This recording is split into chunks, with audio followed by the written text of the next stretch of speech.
Grills at besthotgrill.com. India's Supreme Court agrees with the government. No more special treatment for Kashmir. India's top court has upheld a 2019 decision by Prime Minister Narendra Modi's government to strip Jammu and Kashmir's special status as a semi-autonomous region with a separate constitution and inherited protections on land and jobs. The 5-judge constitutional bench of the Supreme Court ruled the region's special status had been a temporary provision and that removing it in 2019 was valid. The unprecedented move also divides the region into 2 federal territories, Ladakh and Jammu and Kashmir, both ruled directly by the centre. It's the first time in the history of India that a region statehood has been downgraded to a federally administered territory. I'm Charles de Ledesma. Russian President Putin traveling to a shipyard to attend the commissioning of new nuclear submarines. News and analysis at townhall.com. Police investigating the death of a priest in a small community in Nebraska who was attacked at his church before Sunday services. Authorities say the Reverend Stephen Gutzel called 911, reporting an early morning break-in at St. John the Baptist Catholic Church in Fort Calhoun, Nebraska. Police found the priest and his alleged attacker inside the church rectory. The Archdiocese says the Reverend was taken to the University of Nebraska Medical Center, where he died from his injuries. One parishioner, saddened by the death, says he was notified by phone that the 8:30 morning mass was canceled. I'm Jackie Quinn. Atlanta police say a deadly weekend shooting in the city's Buckhead neighborhood was drug-related. 3 people killed, a 4th hospitalized. Police say the victims were all in their 20s. Gunfire on the 11th floor of a high-rise apartment building. More on these stories at townhall.com.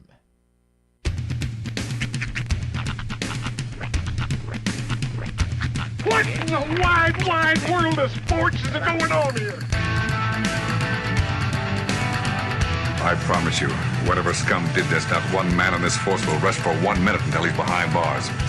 Now let's grab a bite to eat. Yeah, come on. I feel the hot wind on my shoulder and the touch of a world that is older. I hit the switch and check the number. I leave it on and then I slumber. I hear the rhythm ringing through it. Flamenco guitar and cumbia music. I hear the talking of the DJ. The tabloids said, what does he say? I'm on a Mexican radio. I'm on a Mexican radio. Yeah! Broadcasting live from high atop the J.P. White Building in downtown Roswell, New Mexico. It's Mornings with Mike Winters on 106.5 Roswell's Talk FM. Is that what I sound like when I talk? Now, here's your host, Mike Winters.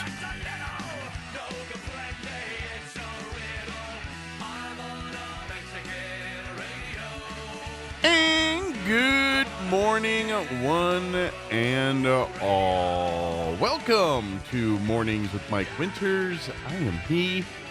That would be me, Mike Winters. Happy Monday. Let's go for Monday. Yeah. Couple of Mondays away from Christmas, so we're that literally closer. a couple of Mondays away from Christmas. Yeah. 2 weeks from today. It is, isn't Yep. it? 2 weeks from today is Christmas. Holy mackerel. Let it sink in. Yeah. Mom, Dad. Holy mackerel. So shipping dates are they're narrowing. So really, we got 1 week of productivity left. I mean, in all fairness. Right. Because that week before Christmas, no one's doing nothing. I mean, they'll go to school for a couple days and show movies and whatnot, but most people are going to be, chucking and diving and trying to get out of doing anything elaborate. I was trying to explain to my daughter that there is one thing that she'll never understand or never experience in her educational career, and that is the sheer joy that an entire classroom of children feels when you hear the squeak, squeak, squeak, squeak, squeak of the video, the AV the TV cart coming to your classroom. Because you're watching a movie. Yeah. You don't care if it was like, some educational nonsense reel from the 50s. It was a movie. Well, yeah, now they got these big Promethean boards and all this high-tech technology. That's what I'm saying. They'll never know the sheer joy of the anticipation of the TV cart. That's right. What was that, like a 25-inch TV that was on that cart that was always strapped down with that strap on the top with the VCR underneath on the second shelf. Yeah, and they roll it in and plug it in. That was the official. Yep, you're watching a movie. You know why when you go back and watch TV today, why it looks so much worse than it did? Like it looks like you're watching it through a series of ghosts. The reason that is because back in the day, the screens were so terrible that the TV they were putting out looked so good. The content made the TV look better, whereas now the content looks terrible because our TVs are so good. Yeah. Yeah, well, and the camera technology wasn't, they didn't roll into start doing TV and had HD cameras and 13-inch TVs. Right. But that was a good. And to me, I'd even go one further, and you probably missed was when they busted out the little cart with the film strip jobber on it. Oh yeah, yeah, they had the reel to reels. Yeah, they roll in the little cart that had the little film strip on it, and that wasn't as good as TV because it's not. You had to listen to the audio tape while the one designated child was the one that turned the film strip to the next projection. Yep. But I remember that we spent. I was like, ooh, film strip. That and the overhead projector. Oh yeah, that's another one the kids are never going to understand today. Although they have a version of that now with the Promethean board. That's one of the things my wife does regularly. Sure. With her Promethean board, which is basically the overhead projector stuff. So they get to do it just in fancier equipment, but it's the same concept. It's all like color. And back in the day, we had these little So I was the pull back of the curtain. My little, tout my own talents. I was the overhead projector runner from our youth group growing up.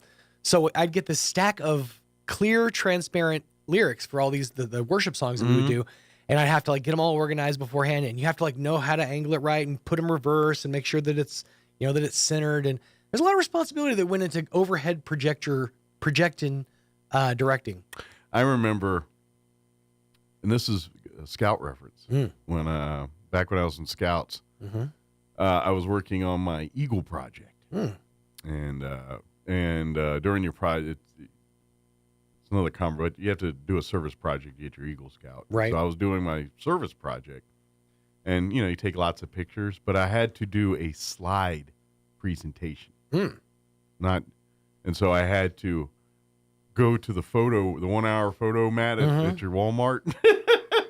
Can I convert these to slides? And that was like a whole big. Yep. Wow. Kids are like, well, high tech. They're like, so what? You had to make a PowerPoint? Yeah. No. No slide. A slideshow. And then they had this looked like a Tommy gun, kind of like a Tommy gun ammo. Like a drum, the big round drum, and you had to put them little slides in there, and then it just you had to do them in order and make sure they're in the right way. They didn't come in sideways or upside down or nothing. And I remember that was like, wow, big deal. I had to do a slide presentation. The last time I remember seeing that used in any kind of entertainment, the slideshow, was the movie Idiocracy. Yes. Literally when he's in the Pentagon showing off the plans, and he was hanging out with Upgrade. Yeah. It was a slideshow presentation. He had to click through a bunch of slides of his time with Upgrade. A pimp's work is never done. A pimp's love is different from that of a square. Yeah, and they just thumbing through all these pictures. Oh, not that one. No. Can you get to it? Oh, here we go. Back to the experiment. Yeah. That's the last time I've seen a slideshow done with good stuff. So usually it's movies like that, right? So, I feel like there was another movie that did the same. A lot of time, war movies used to do that back in the day, but even now they got the whole technology thing, or even weirder. I love the ones where they have they're all standing in the room and they have the hologram projection in the middle. What department is spending money on high class holographic projections for your war room? Oh yeah, someone give us a lot of credit. We have, it looks like we all watched Star Wars as a kid. That's why everyone thinks that every war room is like Star Wars, where there's a little holographic something in the middle, right. And we're all just standing around it. Here's the destination of the base. Right. In the past, we all thought it would look like Minority Report, where we'd just be typing on the walls. Now you see goofballs with Oculus 2s walking around trying to grab and manipulate things. Just it's ridiculous what it's become versus what they thought it would be. And I want to also be like if you watch old war movies, I want to go in that room where there's the map with all the little tanks. And I little literally X's. had that thought the other day. All those little itty bitty figurines. Who made all those? Right? Like it looks fun. It was like playing the solo game of Risk. It's like if y'all just gave me this as a kid, y'all would have saw me like it was Friday. I'll see you on Monday. I would have been just fun, good to go. At some point in the Cold War, somebody was like, "Here's your tiny Gorbachev, and here's that wooden thing with the flat thing, so you can push your entire fleet forward at once." You really from 7 to 12. That was what I did all day. Was sit in a dirt pile out in the side yard, basically make those little things with my little green and brown army men. Right. With the, well, actually, I had gray and I had Germans. But I just picture some really lonely 35-year-old dude sitting in his mom's basement carving little tiny world leaders. Yeah. To be used in. Stripes. Yeah, right. There was in the movie Stripes where he's playing with his tanks and everything. Also, I was thinking of the movie Welcome to Morrowind, the Steve Carell joint where he made the whole neighborhood in his basement. Oh, I don't think I've seen that movie. It's a weird movie, man. Is that the one where he's with the friends? Not the one with the idiot.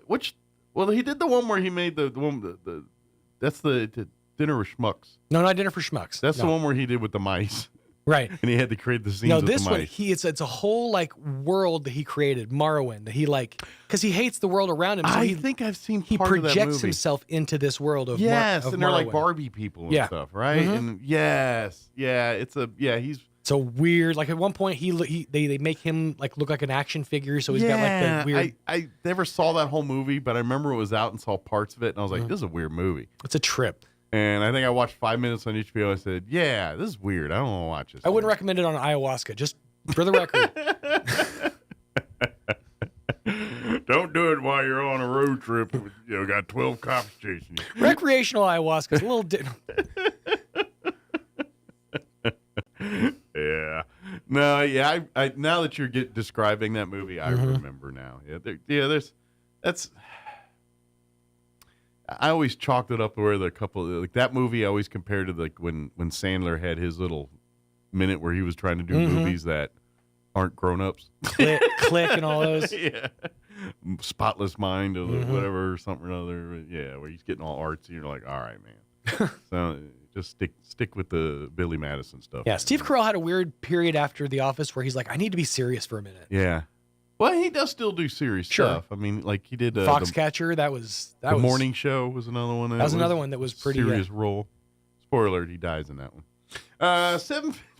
So not as good as Anchorman, you're saying? Somebody's gonna be in season 3. It's like, you dead not that far yet. Hey, well, you had 2 years. I'm sorry. Right. He's been dead for 2 years. You've had your time. Let me give you the rundown. Well, they had to kill him off. He had to go do Space Force. Well, he was. I will tell you this: if you ever watch the morning show, he's the Matt Lauer of that show. If you know exactly what I'm talking about, and basically that show came out shortly after that whole Me Too with the when everyone was going, and of course Matt Lauer was a creepo, and so he's kind of the temp pole for the they don't ever say it, but it looks like the Today Show smells like the Today Show talk. What was his character's name in Anchorman? It was Evan something. Evan Almighty. Yeah, I know, but it's kind of funny if you think about it. This is like Baxter? Evan Baxter. Yeah. The morning show is sort of like the dark version of Evan Baxter's character. Yes. Like the darkest timeline for Evan Baxter. Yes, that's exactly what that is. But yeah. So I'm not even I've seen all of the morning show, but I could be honest and sit here and say I don't know if that's good. Mm-hmm. At this point, I watch it just to see how it ends. Right. But I could care less. Yeah, to me, that show is more about the star power than it is about the story.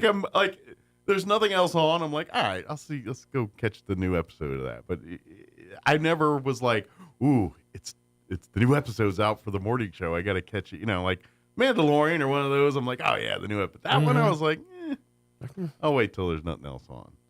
No, it's good though. I did watch. You got a couple in the canon, just in case. Yeah, and I got a few now that I've got to catch up on that I want to check out.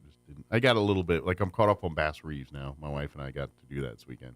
It's a good show if you haven't watched that. I mean to check it out. That's a good one. They're still in the first season on that one, right? Oh, they're still releasing episode by episode. Like, I think they only at least released like 6 episodes, I think, so far. So maybe they just released 7. But yeah, they're that one they're still pulling out each week. So, and I think if you catch, like, they were showing an episode tour of it on CBS and on Paramount. So they're trying to get people hard to watch that one, and they're giving them the tease where you watch the one episode on regular TV, and you're like, oh, you want to see the others? You gotta go get Paramount Plus. Drug dealers approach. First hit's always free. Yeah. Although I think on CBS they're like up to season 3 on Yellowstone now on regular TV. On Sunday nights they've been showing Yellowstone. Although I'm not sure if they did last night, but they were previous to that. I haven't watched. It's a good thing they had a lot of content in the pocket during this whole strike thing. I was watching all the Cowboys fans get happy last night with the Eagles as they smoked the Eagles last night, which I hate the Cowboys, but I really hate the Eagles, so it didn't bother me that they got smoked. Like in all fairness, I kind of hope that game just ends in a tie and the power goes out and just. See, I don't really feel one way or the other about the Eagles, but I loathe the Cowboys. I loathe the Cowboys, but I really loathe the Eagles. The Eagles are the worst. Everything about them, the fans to the team to the town. Matter of fact, I'll lump in the entire state of Pennsylvania. You throw Pittsburgh in there, take the Steelers, take the Eagles, take the Phillies. That Bryce Harper nonsense that they had at the beginning of Sunday Night Football. Oh, that was a stab at DC, big time. So this made. Real quick, I know because I got Matt here and everything, but last night they started Sunday Night Football with Bryce Harper doing his little montage about he grew up being a Cowboys fan, and now he's in Philly, and now he's a Phillies fan, so he's a jock riding hoser, that guy. A jock riding hoser, I say. Right, I said it, hoser. Back when he was playing for the Nationals. He's from Vegas, okay? In 2018, the Washington Capitals went to the Stanley Cup and won. They were playing the Vegas Golden Knights. That clown shoe, Bryce Harper, had the audacity to sit in the Capitals arena with his Vegas Golden Knights jersey on. He wasn't even there when the team was there. The team didn't exist when he was there. And he's being paid bazillions of dollars by the Washington Nationals. He can't show up one game in a Caps jersey and then secretly root for his Vegas Golden Knights. He came out and poo-pooed all over. And then he had the audacity to come on Monday night or Sunday Night Football and say, I used to be a Cowboys fan, but now I'm a Phillies fan. Go Phillies. Screw you. Bryce Harper. I'm so glad I don't have to care this much. Yeah. Like about sports stuff. It's like, yeah, he wore a different colored shirt. Philly's a toilet and we should flush it. Here's your weather. Let me give you the rundown before I get on a salty. Oh, I hate Pennsylvania and all their sports. That one guy driving through from just outside of Philly's like, hey, they're just annoying. They always come down like cucarachas, coming down to watch our games. Every time a Pittsburgh team rolls in, they show up like cockroaches. Just stop. This is no longer your home. Go back where you came from. That's right. All right, Matt Bristol's been patiently waiting. Listen to me rant about the Eagles here and everything else. From Bristol office, we'll have our monthly conversation with Matt here in just a few. In the 8 o'clock hour, we're going to replay our interview we had with Josh Ragsdale and Renee Puckett. They joined us from the Liberty on Friday talking about a big block party that's coming up in April, but lots of things happening during the Christmas holiday too. So we'll play that interview for you. And then Larry Martin with the Midday Lions is going to join us in the 9 o'clock hour. You've got one more weekend to get in on their carriage rides through the Christmas lights and all that. They had it this past weekend, and then they'll do it one more time. They start out at actually the Boy Scout headquarters. They gather and meet in the parking lot there, and then they have their carriage rides through the pecan orchard, looking at all the Christmas lights and everything. But got one more weekend of that. Larry's going to come in and remind us about that. And of course, we'll have all of your features that include the newses of the local and national variety. Wall Street Business Update, and whatever else we can come up with for today's show. But first, here's your weather. I'm meteorologist Steve Hamilton with your Pecos Valley weather. We're looking pretty good today. High pressure overhead for now, but we do have a storm system that may affect us Tuesday night and Wednesday with a pretty good chance of rain.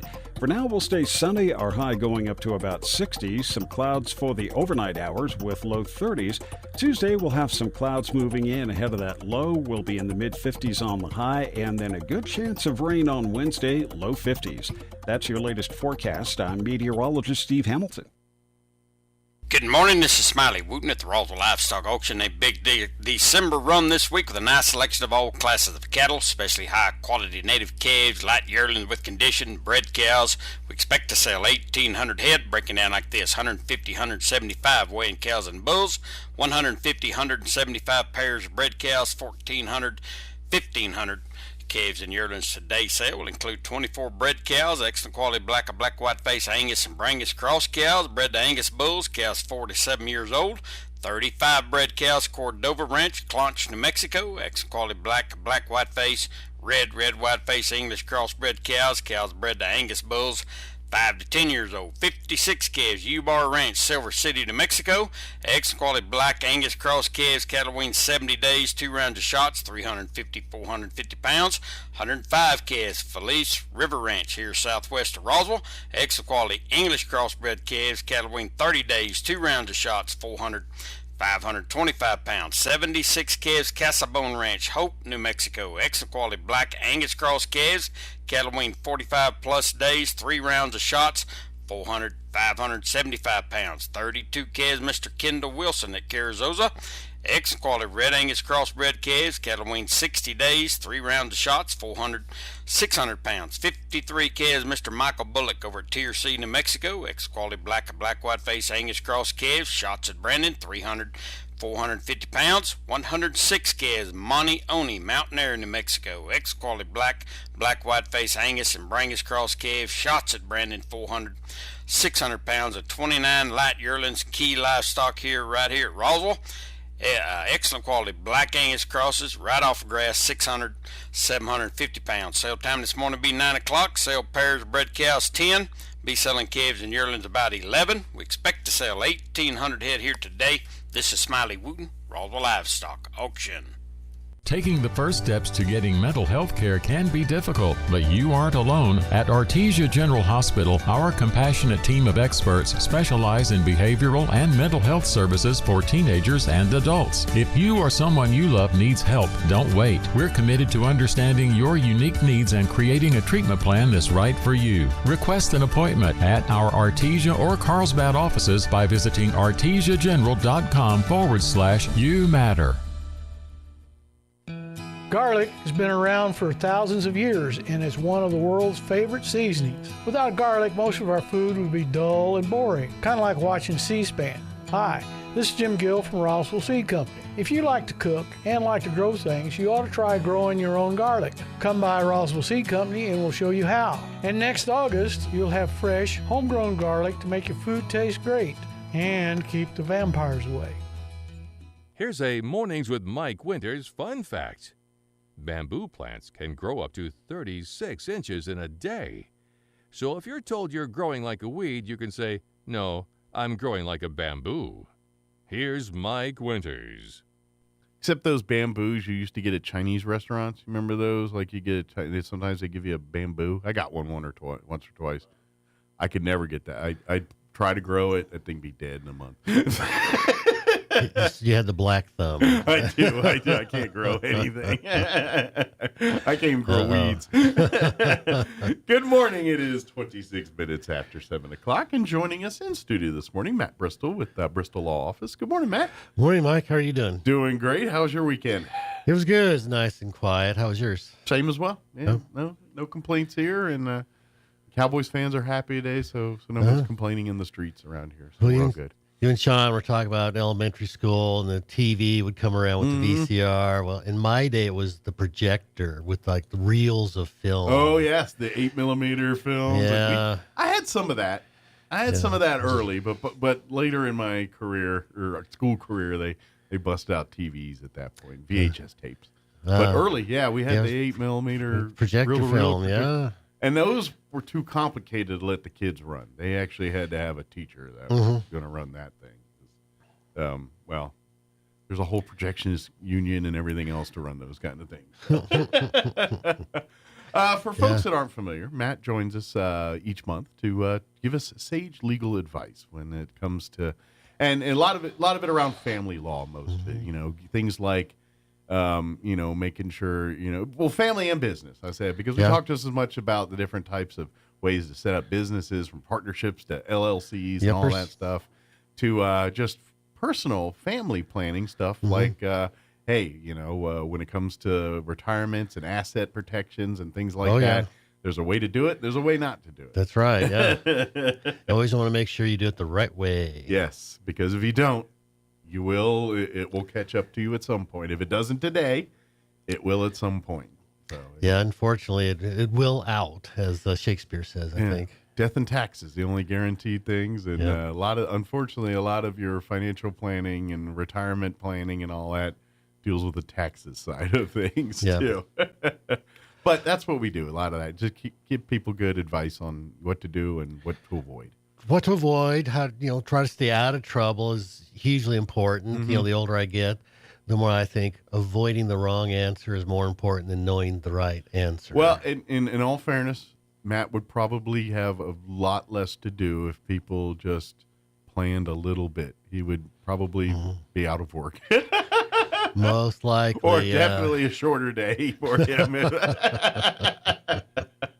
But because that's really, half the time the things you're dealing with is because someone failed to prepare or failed to plan for the future or for any, what was going up down the road here.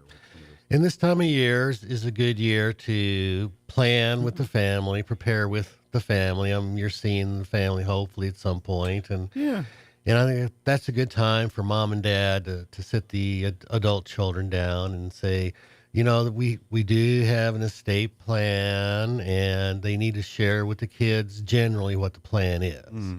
I'm not saying you have to pull out the 401k statement and show the kids. Sure. But at least tell the kids, we have a 401k, and it's with whoever. It's probably a good idea to, sit down and give them kind of the marching orders in the event of. Absolutely. And that's really kind of what this little, what you said, like you said, it's the end of the year or the beginning of the year here. It's generally like the holidays, families are gathering.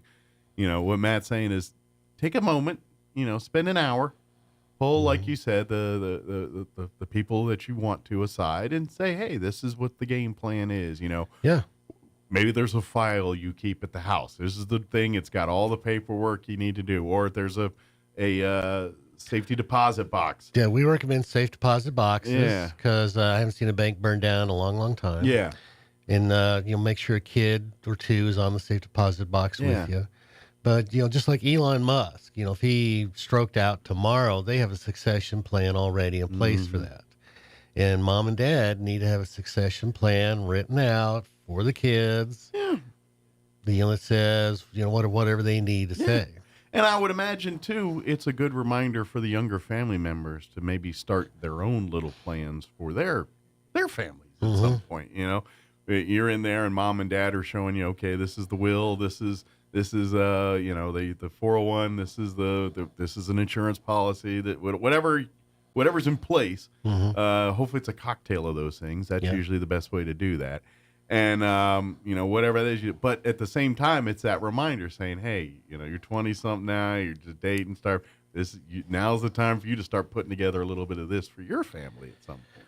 Yeah, that's a good point, Mike, because a lot of younger people in their 20s think, well, I don't have any assets. I don't have any 401k to speak of, everything on the house. Or they know the words, but they don't know how to set up or start one of these things or what they really are. Well, but they have children. Yes. Huge factor. You need to have an estate plan for the children. Right. Because let's face it, once you become the parent, once the child is born, it's got to be in place. It's some of it, because what happens if on the way home from the hospital you get a car accident and you die? Where does that child go? What happens next? Who raises the baby? Yeah. What happens next? You've got to have that plan in place. Yep. Okay, we can wait a minute to start the 401k or start the nest egg for the college fund here, but But as far as what happens if you're gone tomorrow, what happens to that child? You've got to have a plan in place. Got to have a written plan in place. Yes. That's darn right. In your will, you can specify who's going to raise that child. Mm-hmm. And so now, you get a will, you have a will, you can probate that will within a month, poof, somebody's appointed to raise that child. Mm-hmm.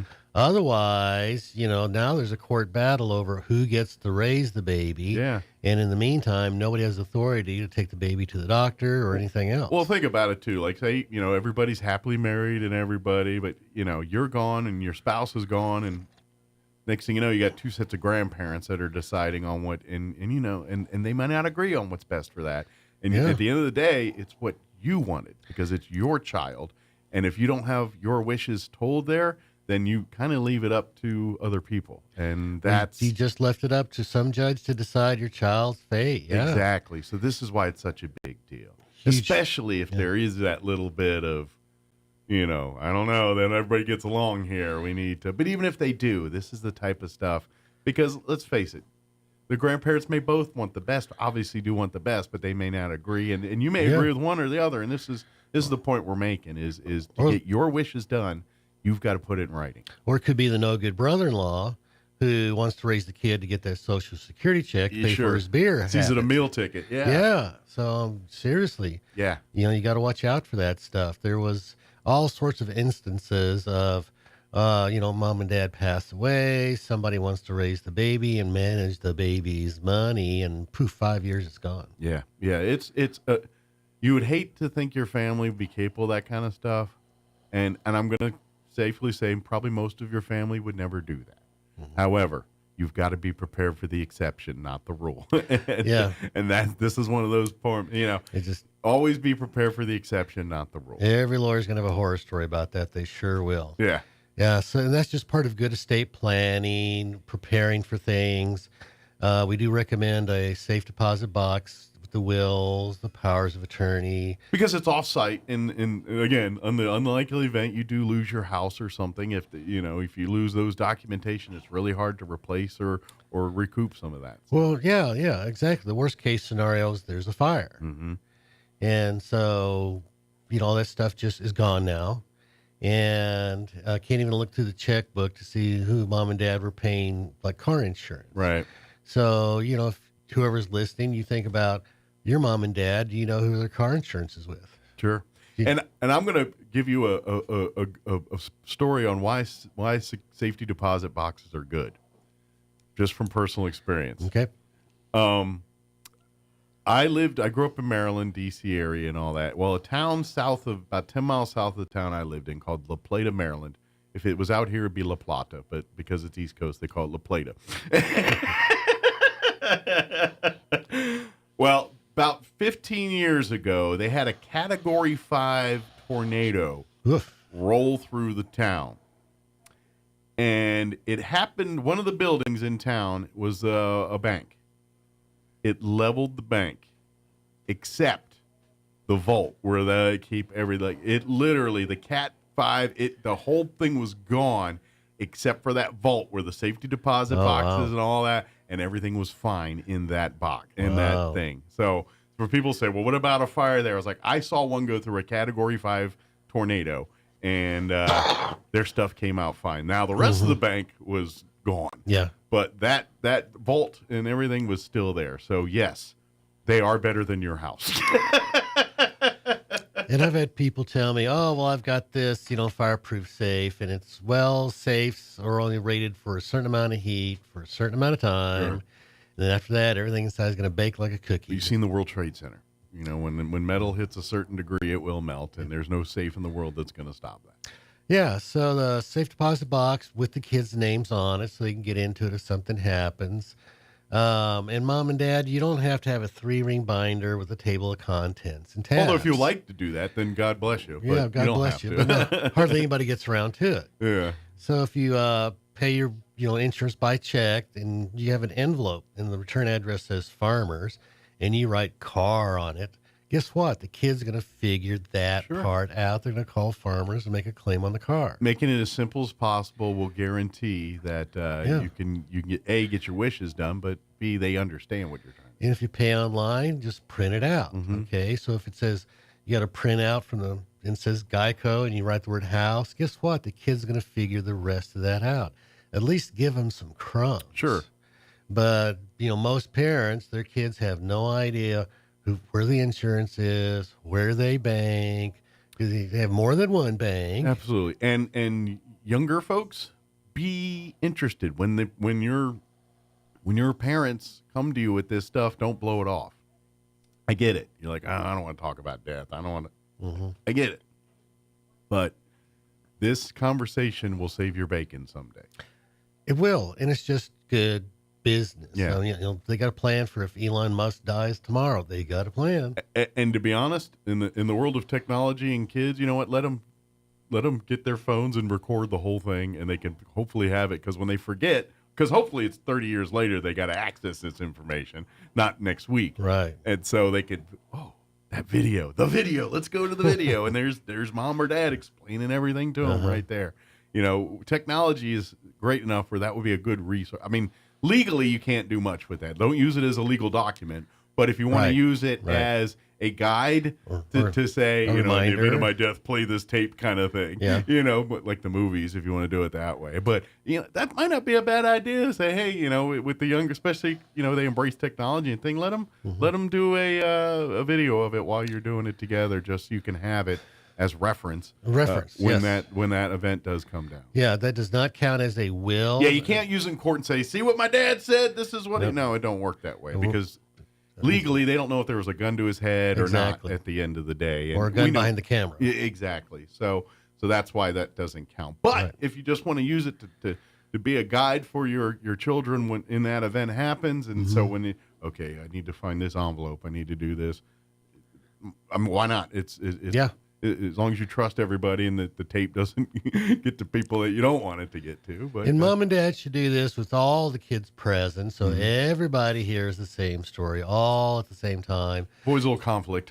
It does, because so often we hear that's not what dad told me, or that's not what mom told me, or dad said he wanted the farm to go to me. Of course, the tape will stop those arguments right there, too. Exactly, yeah. So everybody needs to hear the same story all at the same time.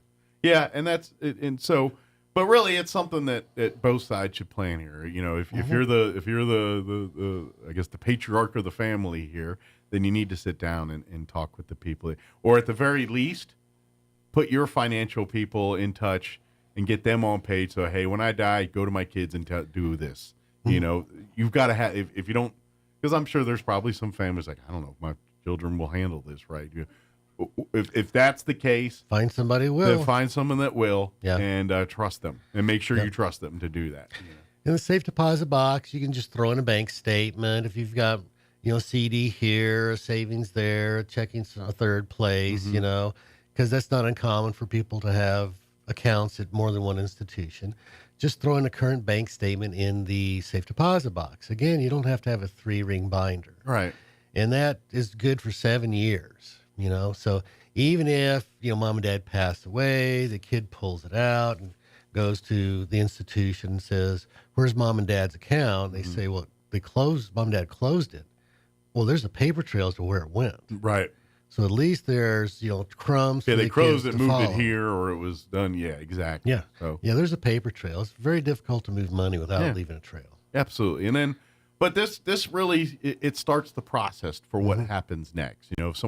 If someone's been, named executor of the will or power of attorney to do these things, obviously that person's going to be the one getting the death certificates and making sure that to notify the proper people on the death and what needs to happen next as far as assets or liabilities, what needs to happen to them. Yeah. And that's, so that person obviously needs to be in the loop, but that's, this is the time to talk about that stuff and maybe establish even some of that stuff. It's like, we all think, was it the oldest child? Maybe not the oldest child's not the best one to handle this kind of thing. Exactly. In all fairness, when my mom died, my younger brother did. Not because I'm stupid, I am, but he lived in Maryland. I live in New Mexico. It's just not logistically boots on the ground feasible for me to do some of this stuff. So, and especially in a second marriage, that's going to be some awkward conversations, but I've seen several cases where typically the husband is older, he's in ill health. It's the second marriage. The second wife is taking care of him and is in his advanced years, and it's a daily take care of situation. And come to find out that he's going to leave everything to his adult children for prior marriage. And the second wife says, what am I doing here? If you're not providing for me, why am I taking care of you? Why don't you let your kids take care of you since they're getting all the money? Sure. So, and that happens about once every 2 or 3 months. Sure. It's the very common thing. Well, this is where, you find out where love is and who's love, and, that's unfortunately, that's the moment you find some of those things out, unfortunately. But, and those hurt enough. And what we're saying is those are going to happen and they're going to hurt, but at the very least, protect yourself legally. That way, you can focus on the emotion and not have to worry about the legal ramifications on top of it. Right. Or sometimes maybe husband just doesn't have a will at all. Yeah. And it's like who gets what and when and how much. And it's not a pleasant situation. Yeah. And I've had situations where, let's say it was a fairly young couple. Okay. So maybe they've got kids of a first marriage that are in their late teens, early 20s. And the second marriage, they got some other kids coming up. Mm-hmm. And it's like, well, if we died tomorrow, how do we take care of the kids? And like, well, that's a really good question. And so we talk about things, and life insurance is one way to take care of those kids if you haven't built a lot of wealth yet. Sure. Life insurance is one way to make up for that stuff. That's why I always tell young GIs, when you're in basic training and they ask you to sign up for that $200,000 insurance thing, sign up for it. Because that's your best friend when you're that young and dealing with things in life and all that stuff. Yeah. And it's great, especially because, let's face it, you're probably going to, if you don't already have it, you're going to meet your first love, and then you're going to start creating the family and all that. And that $200,000 to get you started, just in case things happen, is a nice little peace of mind to have. Right? It is. Yeah. It is. And maybe, mom and dad want to leave things disproportionately among the children for whatever reason. Okay, so guess what, Matt? We're going to leave Mike most of our estate for, whatever reason. Sure. And it's like, okay, well, at least tell Matt in his 40s so he can start preparing for it. Sure. And prepare for Matt's retirement, not relying on an inheritance. Exactly. Give me a break. Yeah, exactly. That's and I understand, because movies and life teaches us, it's like, well, do you trust? Do you do? And that's just it. That's establishing that trust and everything else, and and if you do have a trust issue with someone else, then you put it in a third party that doesn't have basically a fight or stake in the game here, and let them do the equitable thing. And like, if you have a trust issue or a so-and-so is going to try to take advantage of this, I need to prevent that from happening. But now's the time to determine all that. Yeah. And you got to think about that. I mean, you not just trust someone, but establishing a trust document or a trust for someone. There's a case here in town where dad created a trust and passed away. And so the trust is supposed to take care of mom. Well, mom gets dementia, goes into long-term care, and the trust is supposed to take care of her. And the trustee is the eldest son, who's kind of never had a real job anyway, and he uses the trust money to live on. Right. And pretty soon, the trust is at zero, and she mommy's still alive. And she has needs, yeah. Yeah, so if you'd had an institutional trustee, you wouldn't have had that problem. And is there legal recourse to go after that person for doing that? Or is it pretty much... Mom would have to have a guardian. It's not worth it, yeah. The juice ain't worth the squeeze there, a lot of cases. Well, yeah, and then so you go after the eldest son for spending all the money, and how are you going to collect? It's all gone. And by the time, even if you did, probably the person that really needed it is probably no longer with us. Right. in most cases. Yeah, here. So it's a real tragedy. It is. But so again, this is what we're telling you. Prepare for that kind of thing now. So, and like we said, most people, your family, you trust it, everybody does everything, and there's not a Tyler Perry drama at the end here. However, it does happen more often than you think. And there's reasons, there's stories about this. Yeah. Guess why? Yeah. So we need to, you need to, again, have a plan. get prepared and share the plan with the people. Again, I'm not saying you have to pull out the 401k statement or the Edward D. Jones statement and say, this is how much I have. Right. But at least tell the kids in the bank safe deposit box, there are statements for the 401, Edward D. Jones, the life insurance policy or whatever. Yeah. And to be honest, if you do have a pretty complex portfolio and all that, and you're like, I don't know if I can hit all. Okay, well then make the plan. Here's Joe Blow or Jane Blow. This is my financial planner. This is the one who does all that. In the event of my death, that's your first conversation. Call them and let them guide you through what needs to happen next here. But either if you some families more active, some you're kind of like, I don't know if my kids can handle this kind of thing. So whatever you feel is appropriate there, but do it and tell your family what you're planning on doing. So. Yeah, and I've had people say, well, my spouse and I have accumulated some money and we want to leave it to the grandkids. Our adult children, for whatever reason, they're just going to skip the generation, which is, fine. But we're worried about the grandkids not being able to handle the money properly. And so my response is, well, you're right. A 22, 23-year-old gets $500,000 inheritance and they're going to spend it on cars, booze, parties. Right. And the rest of it, they're just going to waste. Yeah, until it's gone. Yeah. So while you're alive, why don't you start teaching your grandchildren how to handle the money? That's a good idea. But again, prepare for the worst and hope for the best kind of thing. And so, yes, get your financial planners in line and do all that. But like you said, all along the way, hey, what do you got here? Let's take this and let me help you put it in a 401k or put it in a IRA or whatever route you want to take with that kind of stuff. Start teaching the things you've learned. Sure. So they can handle it when they get it. And so they have their own little nest egg for their kids and things. And so by the time you're gone, your nest egg is a little bonus for them, not something they need to live off of. Exactly. Because they have their own affairs in order. Exactly. Yes. And by the time they do inherit, now they've had all these years of experience of handling money, handling investing. Let's just say if your inheritance plan is waiting for your parents to die, you don't have a retirement plan. Really bad one. Really I guess technically it is a plan. It was a really bad one. Really bad one. Yeah. Not to mention, it also sounds like the plot line for about 20,000 different movies. It feels like to lead down. You wouldn't believe it, Mike. I had some folks come in one time, older folks, and his mom was, of course, older. She was in her late 70s, and so they come see me, and I said, "Well, okay, what can I do for you?" Well, we need to stop his mom. Is what the wife says. And I go, oh, what do you mean stop his mom? Well, she's spending our inheritance. Yeah. It's like, no, she's spending her money. Yeah, let's see how it works is. Yeah, it's hers. She can spend it. You mislabeled that money. It's not your inheritance. Oh, my gosh. But people are just strange. Sure. They just weird. Right. Well, and that's where and unfortunately, that's where the craziness stems from.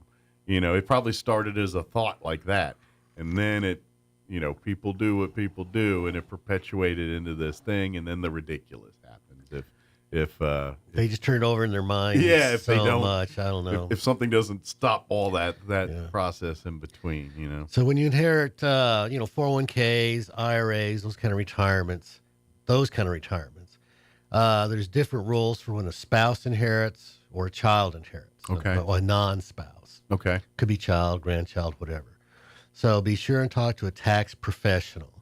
When a spouse inherits an IRA, 401k, that's very easy stuff. Okay. But when there's a non-spouse, there's certain rules about they have to take that money out over a certain period of time. Okay.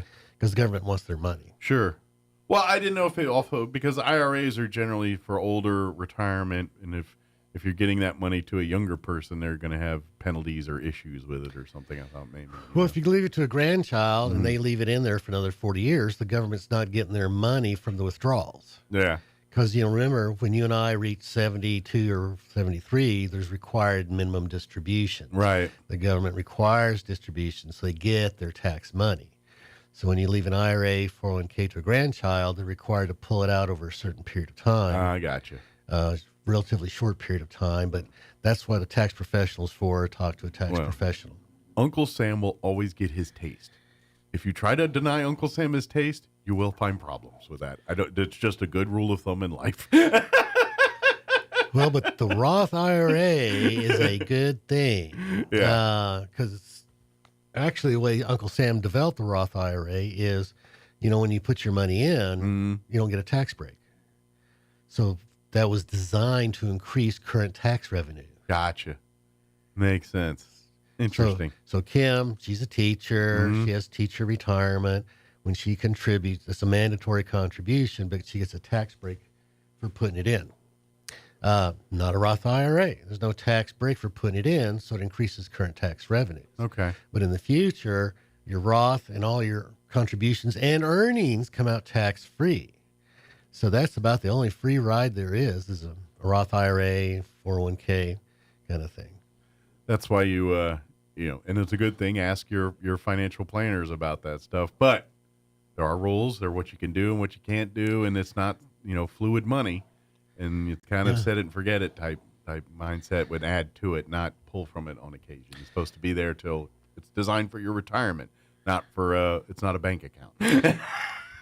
It's not a bank account for current expenses. That's right. Exactly. And there are some different inheritance rules for the Roth when it comes to grandkids. Right. They'll talk to the tax professional again about that kind of stuff. But that's about the closest there is to a free ride as far as in the future of death and taxes. At least you can avoid some taxes. You can skirt that one just a little bit here. So, yep. We're about out of time here. Do we have time for a little fact here? Fiction and fact? Fiction and fact? Sure. So believe it or not, in ancient Greece, they would have voting, and if it didn't occur once a year, then they would call a special session for voting. Okay. So if there was someone in the community that was just a total jerk, you could vote them out. Gotcha. Actually, you'd vote them out. Can we bring that back? Like Survivor? Yeah. So they'd have to be gone from the village for like 10 years under penalty of death or something. It's really, really extreme. Yeah. So how do you vote, right? So what they do is they take these little pieces of broken pottery and they'd write the name on it, and then they'd put it in the jar, and then the counters would count through. And I don't know if it was a majority vote, or I'm not sure what it took. Okay. But the Greek word for little bitty pieces of broken pottery is ostrakon. Ostrakon, okay. Where we get the word ostracize. Oh, okay. I'm trying to think of voting terms. That's But that's ostrakon. That's where ostracize comes from. Interesting. It's from broken pottery shards. All right. So never knew that. I didn't either. That's kind of interesting. Now I'm trying to work that into broken pottery. Like, how can I? I also just thrown my pot all over the place. Yeah. I don't know. We got to work that in. But so, and we running out of time. Yeah, pretty much. Okay. I got to play a commercial. Oh, so. Yeah. Well, we got to support our sponsors. Obviously, if you have any questions when it comes to legal stuff, when it comes to family law, business law, any of that kind of stuff, Matt Bristol Law Office can help you all that. When it comes to even if it's estate planning to plan, even wills and that kind of stuff. Absolutely. Matt can help you with all that. The family law side, even the ugly stuff, the divorce and the things that you hope you never have to do. If it does happen, Matt can help you do all that. Give us a call at 575-625-5284, BristolLawOffice.net. .net. Yes, go there and set up a free consultation for appointment. And that's the thing. If you think you need a lawyer, call Matt. He'll sit down, have a conversation with you, and at the end of the conversation, he'll tell you if you need a lawyer. If you're in question or not, he'll be happy to do all that. If you need one, great, and if you don't, we don't fix what ain't broke. Exactly here. So call or check out his website, BristolLawOffice.net. Yep. And thank you so much, Mike. I enjoyed it. Anytime. Always appreciate our visits and the fun conversations. And Merry Christmas if I don't see you. Merry Christmas. Well, I will, but the rest of us won't. So we're in the same building. We bump into each other quite a bit. So. But Merry Christmas to you and your family. And same to you. And a prosperous and an exciting 2024 here. Yeah, for all of us. Yes, absolutely. Indeed. Thank you, Matt. Thanks, Mike. All right, it is 7:57. Let us pause to play a quick commercial break. Wall Street Business Update, quick break. Don't go away. With the Wall Street Business Report, I'm Bill Alexander. U.S. job growth accelerated in November, while the unemployment rate fell to 3.7%.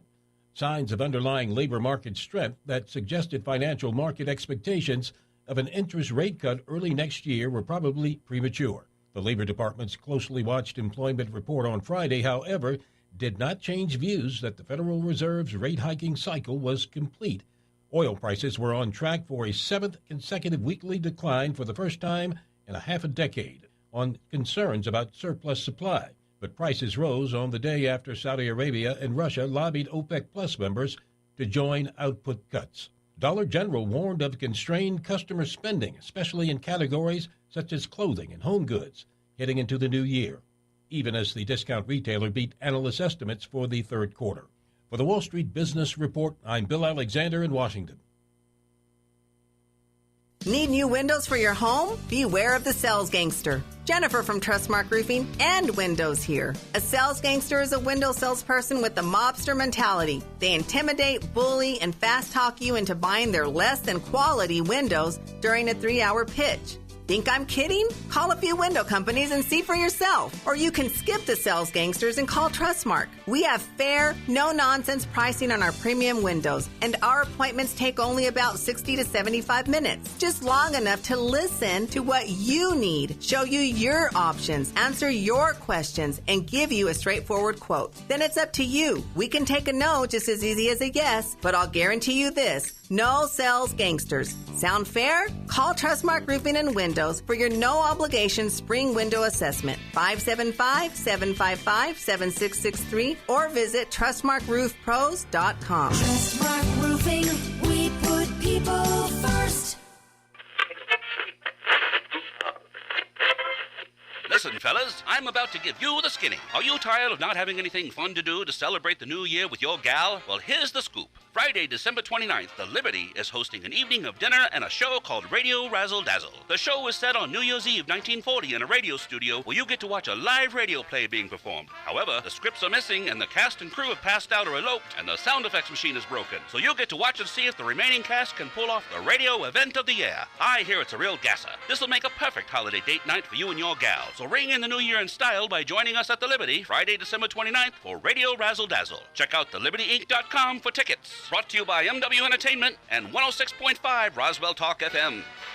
He says he already, quote, very successfully and conclusively testified last month. At a New York dinner this weekend, the Republican presidential frontrunner accused Democrats of weaponizing law enforcement for high-level election interference because we're beating them so badly in the polls. Trump was expected to be the final defense witness in the fraud case brought by New York Attorney General Letitia James. I'm Jackie Quinn. Ukrainian President Zelensky heads to Capitol Hill tomorrow before going to the White House for a meeting with President Biden. Zelensky's visit comes as Mr. Biden lobbies Congress for more U.S. aid for Ukraine. Damage assessment and cleanup now underway across storm-ravaged Middle Tennessee, the region hard hit by powerful storms, including tornadoes over the weekend, and Nashville took a real beating. In total, so far, our responders have identified 22 structures that have collapsed as a result of the storm, and countless others have sustained significant damage. Nashville Mayor Freddie O'Connell, 2 children among 6 people who were killed, dozens were hurt. Tens of thousands still without power. It could take days to get all of the lights back on. Vowing to crush terrorism, Israeli troops are battling Hamas fighters in Gaza's 2 biggest cities. Israel has pledged to keep fighting until it removes Hamas from power, dismantles its military machine, and returns all of the scores of hostages still being held by the terrorists. On Wall Street, the Dow is 43 points higher, while the Nasdaq down 26. More on these stories at townhall.com. Here's an important message from the Diabetes Solution Center. Do you like pricking your fingers to test your blood sugar levels? No one does, but it's important to maintain your health. And now, by wearing a small remote device called a continuous glucose monitor, or CGM, you don't need to prick your fingers anymore. It's easy to use and helps you make more accurate diabetes treatment decisions. If you are testing your blood sugar 3 or more times daily, injecting insulin, or using an insulin pump, call the Diabetes Solution Center right now. And if you have Medicare or most major insurance coverage, you may be able to get a new CGM at little to no out-of-pocket cost. Shipping is free, and we'll even bill your insurance company for you. If you are testing your blood sugar 3 or more times daily, injecting insulin, or using an insulin pump, call the Diabetes Solution Center right now to learn how to end the painful finger sticks and get your own continuous glucose monitor, or CGM, at little to no out-of-pocket cost. Voter participation dropped below 30% in Hong Kong's first district council elections since new rules imposed by China effectively shut out all pro-democracy candidates. The turnout for this election was sharply down from the last one in 2019, which reached a high of more than 70%. The city's leader, John Lee, nonetheless described it as a success. At least 6 people were arrested in connection with the poll, including 3 activists who planned to protest when Mr. Lee cast his ballot on Sunday. They are under investigation on suspicion of inciting others not to vote, a new offense introduced after Beijing ordered the electoral system shake-up in 2021. The BBC's Martin Yip. Britain is transferring 2 mine-hunting ships to Ukraine as part of a package of long-term support aimed at bolstering security in the Black Sea. News and analysis at townhall.com. Well, the experts tell us we should expect busier airports and highways this Christmas season than a year ago. The cost of making the trip could be a bit less this year. AAA predicts some 115 million of us will travel at least 50 miles from home over the 10 days starting right before Christmas. That's about 2% more than last year, but not quite as many as 2019, the last holiday season before the pandemic. Most will travel by car, and they'll enjoy slightly lower gas prices than a year ago. And government figures show airfares are also down a bit from high levels in 2022. Ron DeRockstra reporting. Citing the importance of preserving free speech, Elon Musk has restored the X account of InfoWars host Alex Jones. This comes after Musk posted a poll over the weekend on the social media platform formerly known as Twitter. That poll came out 70% in favor of Jones. More on these stories at townhall.com.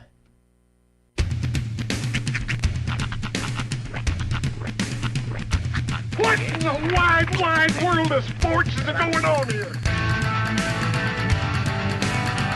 I promise you, whatever scum did this, not one man on this force will rest for 1 minute until he's behind bars. Now let's grab a bite to eat. Yeah, come on. I feel the hot wind on my shoulder and the touch of a world that is older. I hit the switch and check the number. I leave it on and then I slumber. I hear the rhythm ringing through it. Flamenco guitar and cumbia music. I hear the talking of the DJ. The Travelwitch, and what does he say? I'm on a Mexican radio. I'm on a Mexican radio. Broadcasting live from high atop the J.P. White Building in downtown Roswell, New Mexico.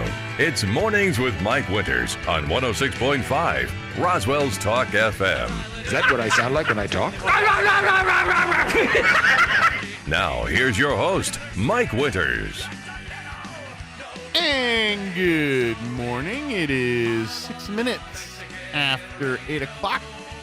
Welcome to hour number 2.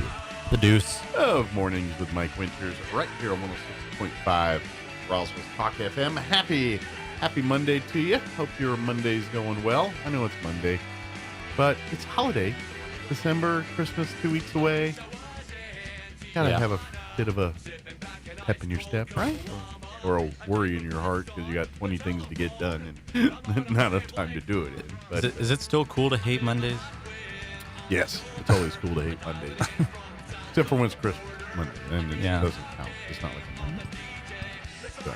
It just seems like a thing of the past now, because the whole office cubicle thing is the day-to-day office 9 to 5 thing isn't really applicable to modern society. I mean, there's definitely some who still do it. It is just not here. I mean, Yeah. like you go in the cities and you still have your office cubicles and farms or cubicles and everything else. Here it's a little different. And technology is where people work from home now. So, Yeah. But I think universally, Mondays are still hated. It's the end of the weekend, and people go from doing things that they want to do things that other people want them to do. So, yeah, it's universally hated. Happy Monday, nonetheless. Hope your Monday is going well. We do have a full slate for you for this hour of the show. We're going to replay our interview on Friday in the 9 o'clock hour. We had Josh Ragsdale and Renee Puckett join us from the Liberty. And they talked a little bit about, getting a membership at the Liberty and everything. But the main thing we talk about is they got a big block party happening in April. And Los Lonely Boys will be headlining it. And they're going to do a thing at the Liberty and have a huge block party downtown. So we had a great conversation about that. We're going to play that for you here in just a few minutes. Will they just play their one song over and over again? They have I know other they have, hits, just that the ones that the mainstream, I only know like one or two, but but it was a really big one. That's what we usually get. It's like the one-hit wonder bands.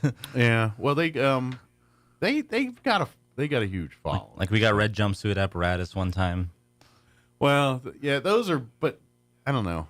Like, I feel like Los Lonely Boys could still. I mean, they can do go to a covers big and stuff, venue, but they can go to a big venue and where. Yeah. Like Los Lonely Boys, you could still see on like in Vegas or something. Yeah, or an NFL pregame show or something. Okay. Whereas I don't think you're ever going to see Red Jumpsuit Apparatus do anything like that. So I think they're more widely known and accepted and have a timeless element to them. Whereas bands like Red Jumpsuit Apparatus do not.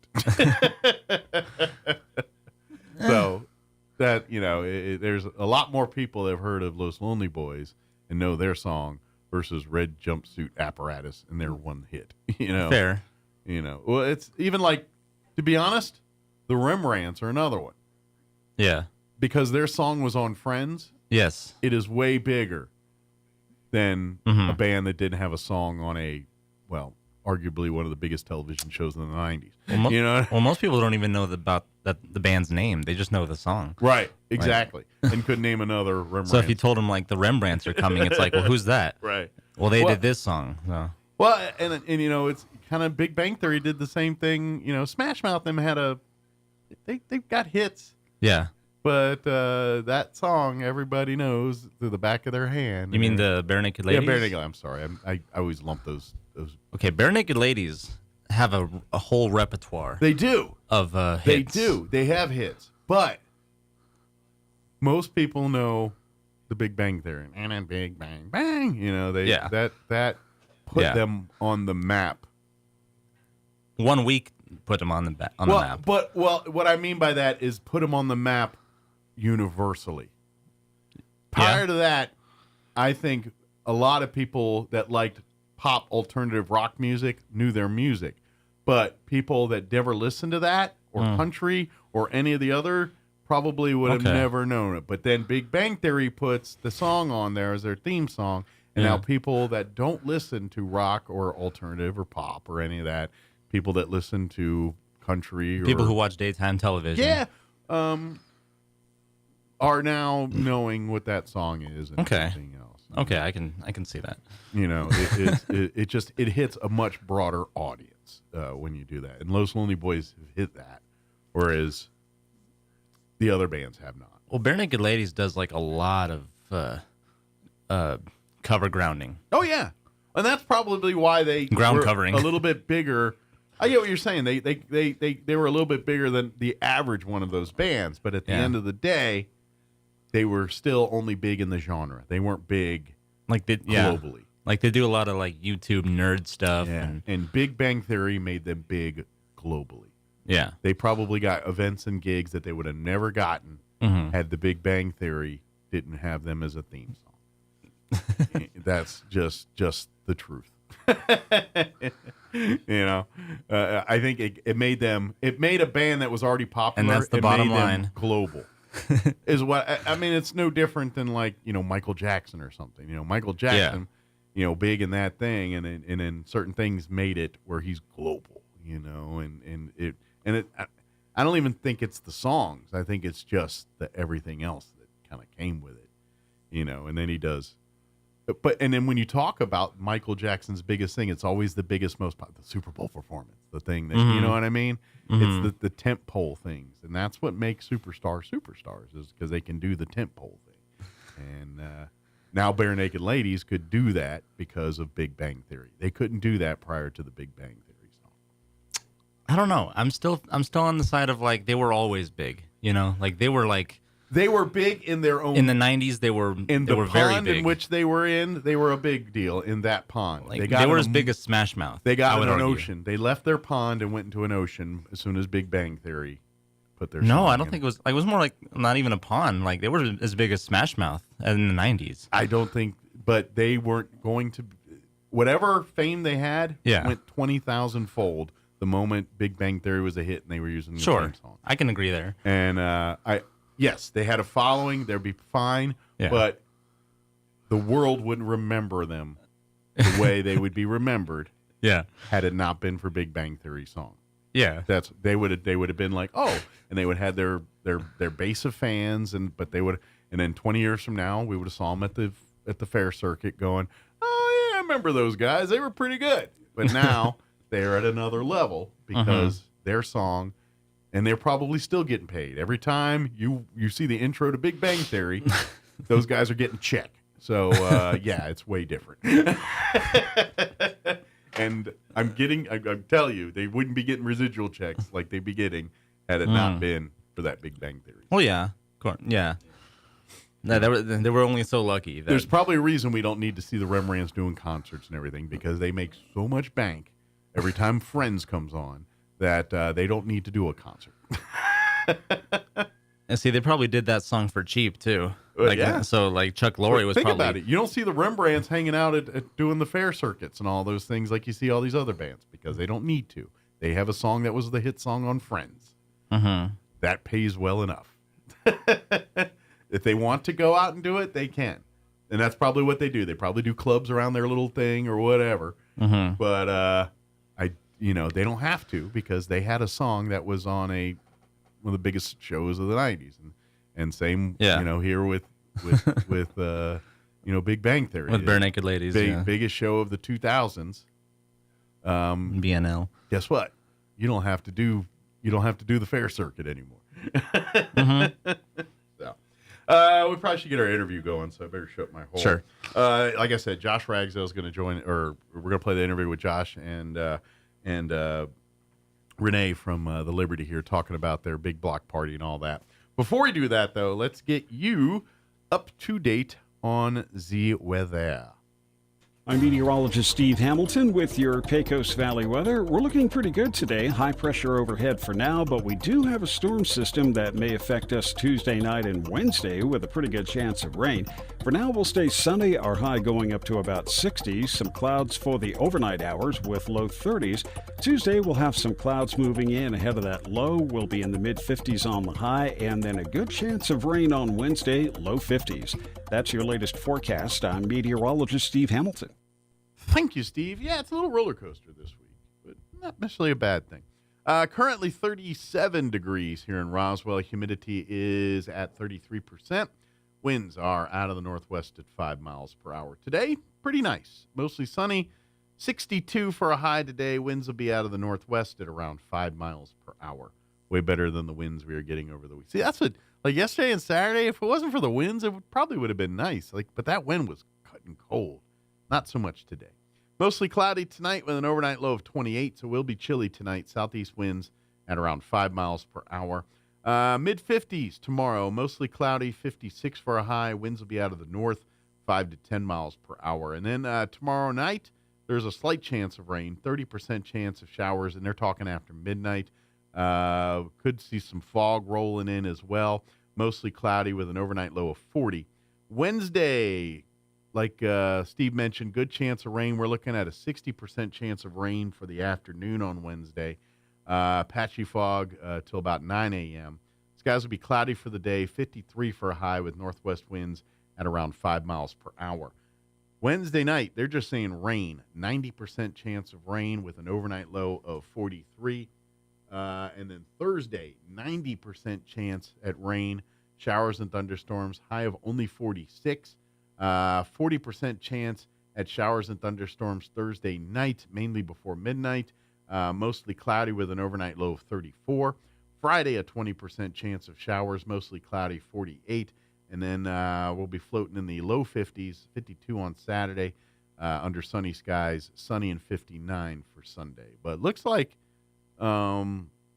Wednesday and then certainly Wednesday night, Thursday, we're getting rain. They're just saying rain, 90%. So hopefully that's still the same 2 days from now. So knock on wood, do your rain dance, wash your cars. That'll make it happen.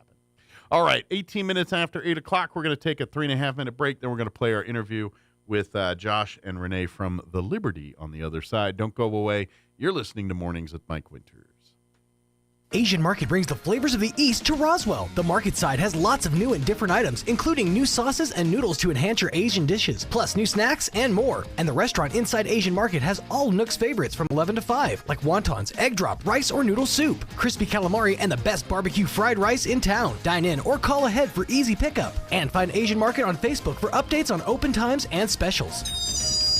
Hi, this is Nok. Come see me at Asian Market, 5702 South Main in Roswell. Call 575-840-5309. You've heard of a Four Seasons room, but have you heard of a Four Seasons window? Jennifer here from Trustmark Roofing and Windows. It might surprise you to learn many windows are built to handle only the cold or only the heat, but not both. In Southeast New Mexico, one or the other doesn't cut it.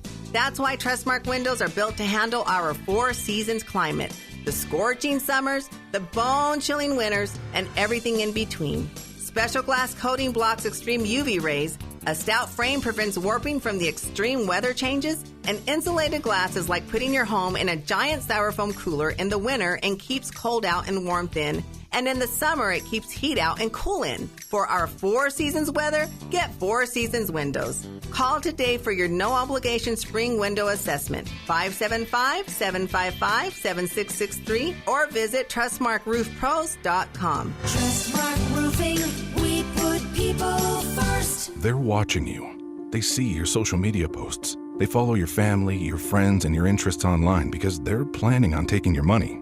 All of it. They're con artists. They'll use your social information to build your trust and lure you into once-in-a-lifetime investments with promises of high guaranteed returns. But it can be avoided. The Securities Division of New Mexico's Regulation and Licensing Department can help. Learn to spot the red flags of investment scams at rld.nm.gov/red flags or call 505-476-4580. At New Mexico Gas Company, we believe there's money hiding in your home. It's true. It's hiding in your insulation, in your water heater, and in your furnace.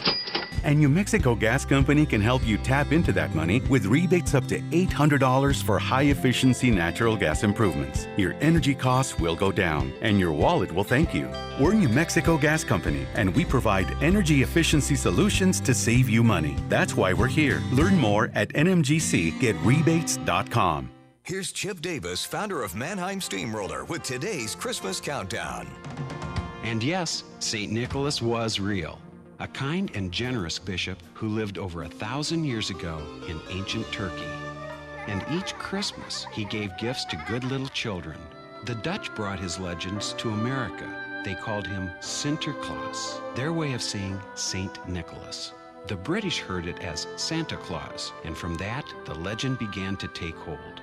But Santa wasn't really here to stay until a New York college professor wrote a certain Christmas poem for his children.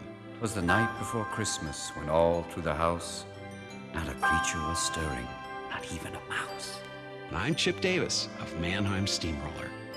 Brought to you by Epson. Add the Epson EcoTank printer to your holiday shopping list so you can fill and chill. Available at participating retailers and Epson.com.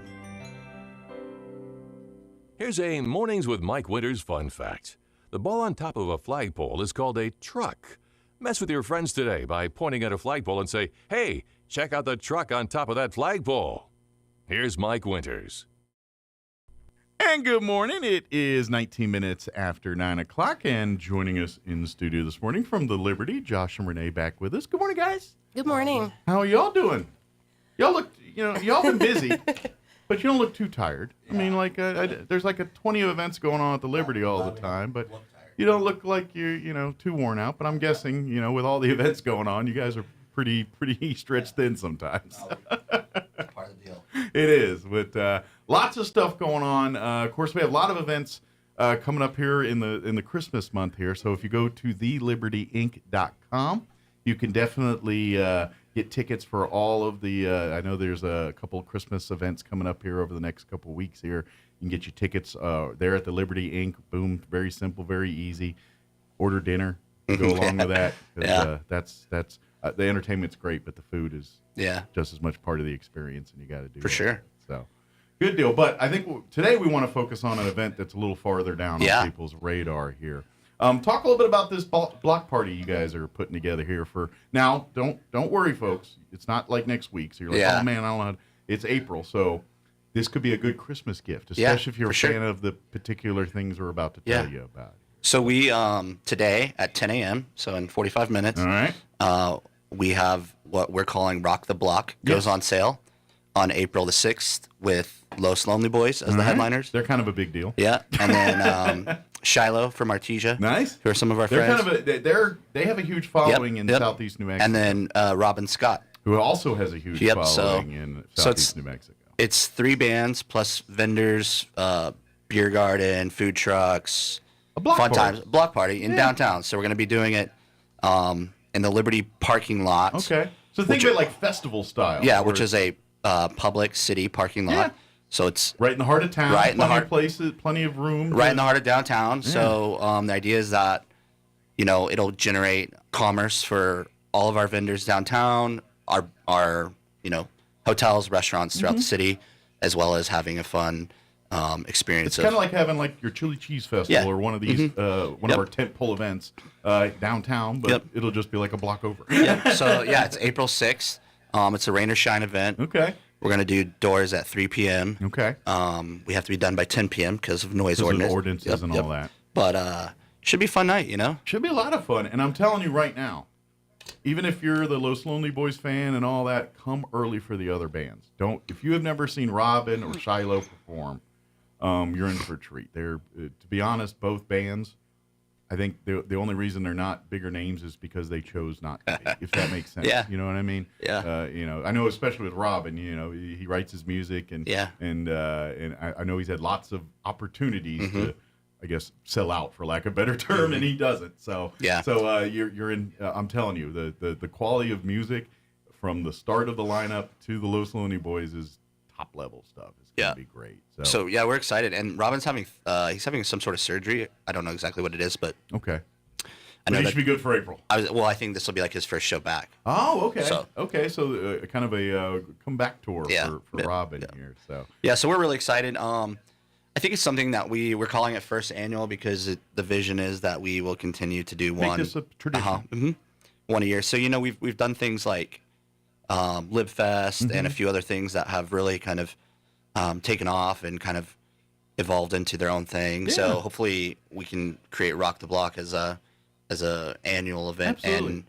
And it's a perfect time of year right there in April because it's the summer gets busy with the UFO stuff and all the other things. And that time of year, it's kind of a lull. In that in that type of entertainment available here. So it's really nice that folks can come out, spend the day, having fun. It's going to be April. It's going to be nice by April. It'll probably be 70s and sunny. I did a lot of research, like average temperature of April 6th in Roswell, New Mexico, and varies between like high 50s and 70s. So I think we'll be perfect. Yeah, it'll be great. As long as the wind doesn't blow. And now, you guys doing all the food, or is there going to be other food? So we're going to have food trucks. Okay. And we're going to have beer garden. It is, and I think we should be very clear about this because it's on a Liberty event, and I know sometimes ask if they can come if they're members or not. This thing is open to everybody. Yeah, it's a festival. It's on public grounds. It's anybody can come. If you got the ability to get to the parking lot, then you got the ability to be there. Yep. all ages, so it's family friendly. We're gonna have like a kids corner. Good deal. With some games. So you can bring the family, and of course, like you said, if you do want the some adult beverages, you just head on over to the beer garden there, where it's all controlled in there, and then the kids can go do stuff in the kids side, or and then when it's time for the music, everyone can gather and enjoy their favorite music. Yeah. So we'll have some outside food vendors, and hopefully like some coffee, and just we're kind of in the planning process as far as the vendors goes, but we do have. So I'm guessing there's some maybe food trucks or anything listening and saying, "Hey, Josh, can I be a part of your big block party?" There, Josh, be like, yes, I would. Love to So anybody interested can call or email me or Renee, and our goal was to get the talent locked in and get everything on sale. Well, I imagine it takes a while to, especially the caliber of Los Lonely Boys. You've got to book that probably a year in advance at least. Yeah, so get them on your calendar. So we're pumped. Yeah, and then also today we go on sale with an artist named Aaron Watson. Oh yeah. So he's playing Liberty on February the 23rd. Another great Christmas gift to put under in the stocking there. So both those shows go on sale at 10 a.m. today. Good deal. And also the Delk Band. Oh, yeah. So we're having a Valentine's dance on February 17th. Okay. And the Delk Band will be there for that, which is really, they're amazing. They have a big following. Yeah, so we're going to fill up fast on that. Or what are they? They're country. Okay. They're local. They're a local band. They're family. They're family. Yeah. So if you haven't heard of them, you probably will soon. The family is the Delks. Okay. And they kind of range from like Las Cruces Hatch all the way to like Clovis Portales. Okay. I think it's like 3 generations. Yeah, and it's family members really that cool. play together. And they play together. And I think there's one gentleman that is not a Delk, but everybody else is a Delk. So he's probably a Delk by proxy. Yeah, and they play. But it's kind of. I imagine their holidays are very festive. Like at the family house there, since everyone's a music. Sure. Yeah. So we've got a lot of cool stuff coming up. I think the thing with the block party is, we're trying to generate something for downtown and something for people that live here. Like to really invest and have something to look forward to. Well, that's kind of the Liberty mantra is a place for the community to go and gather, have fun. Let your hair down maybe one night, or just a social place for the group to gather. And and if you want to become a member of the Liberty, it's another great Christmas gift, by the way. Yeah. If you want to do membership, there's a lot of perks for being a member. There's exclusive nights for entertainment or food, or maybe a special sampling of turkey fry. Yeah, and that's all member exclusive stuff that only the members get access to. So if you do come to one of the bigger concerts as a guest or something, check out, get some food and all that. And then if you'd like to be a member, that's a great way to do it. Or don't wait till April to learn more about becoming a member. But if while you're there, and if that's the moment you're like, I should be a member of this, then so be it. But go to thelibertyinc.com. Start reading just some of the different shows, the different events that are coming up. Like I think there's a couple parties here in the next couple weeks we have that are a exclusive for members here. Members Christmas party. Yeah.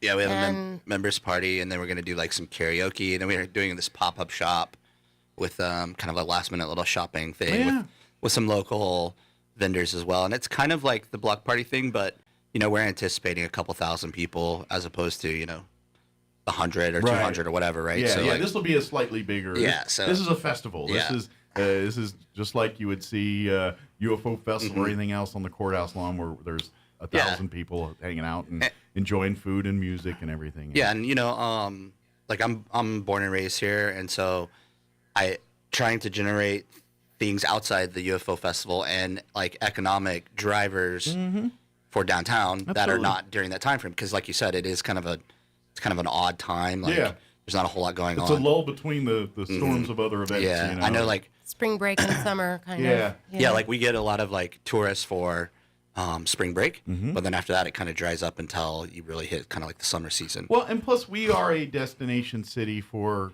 other communities, Artesia, Carlsbad, even Hobbs, and some of the farther away communities.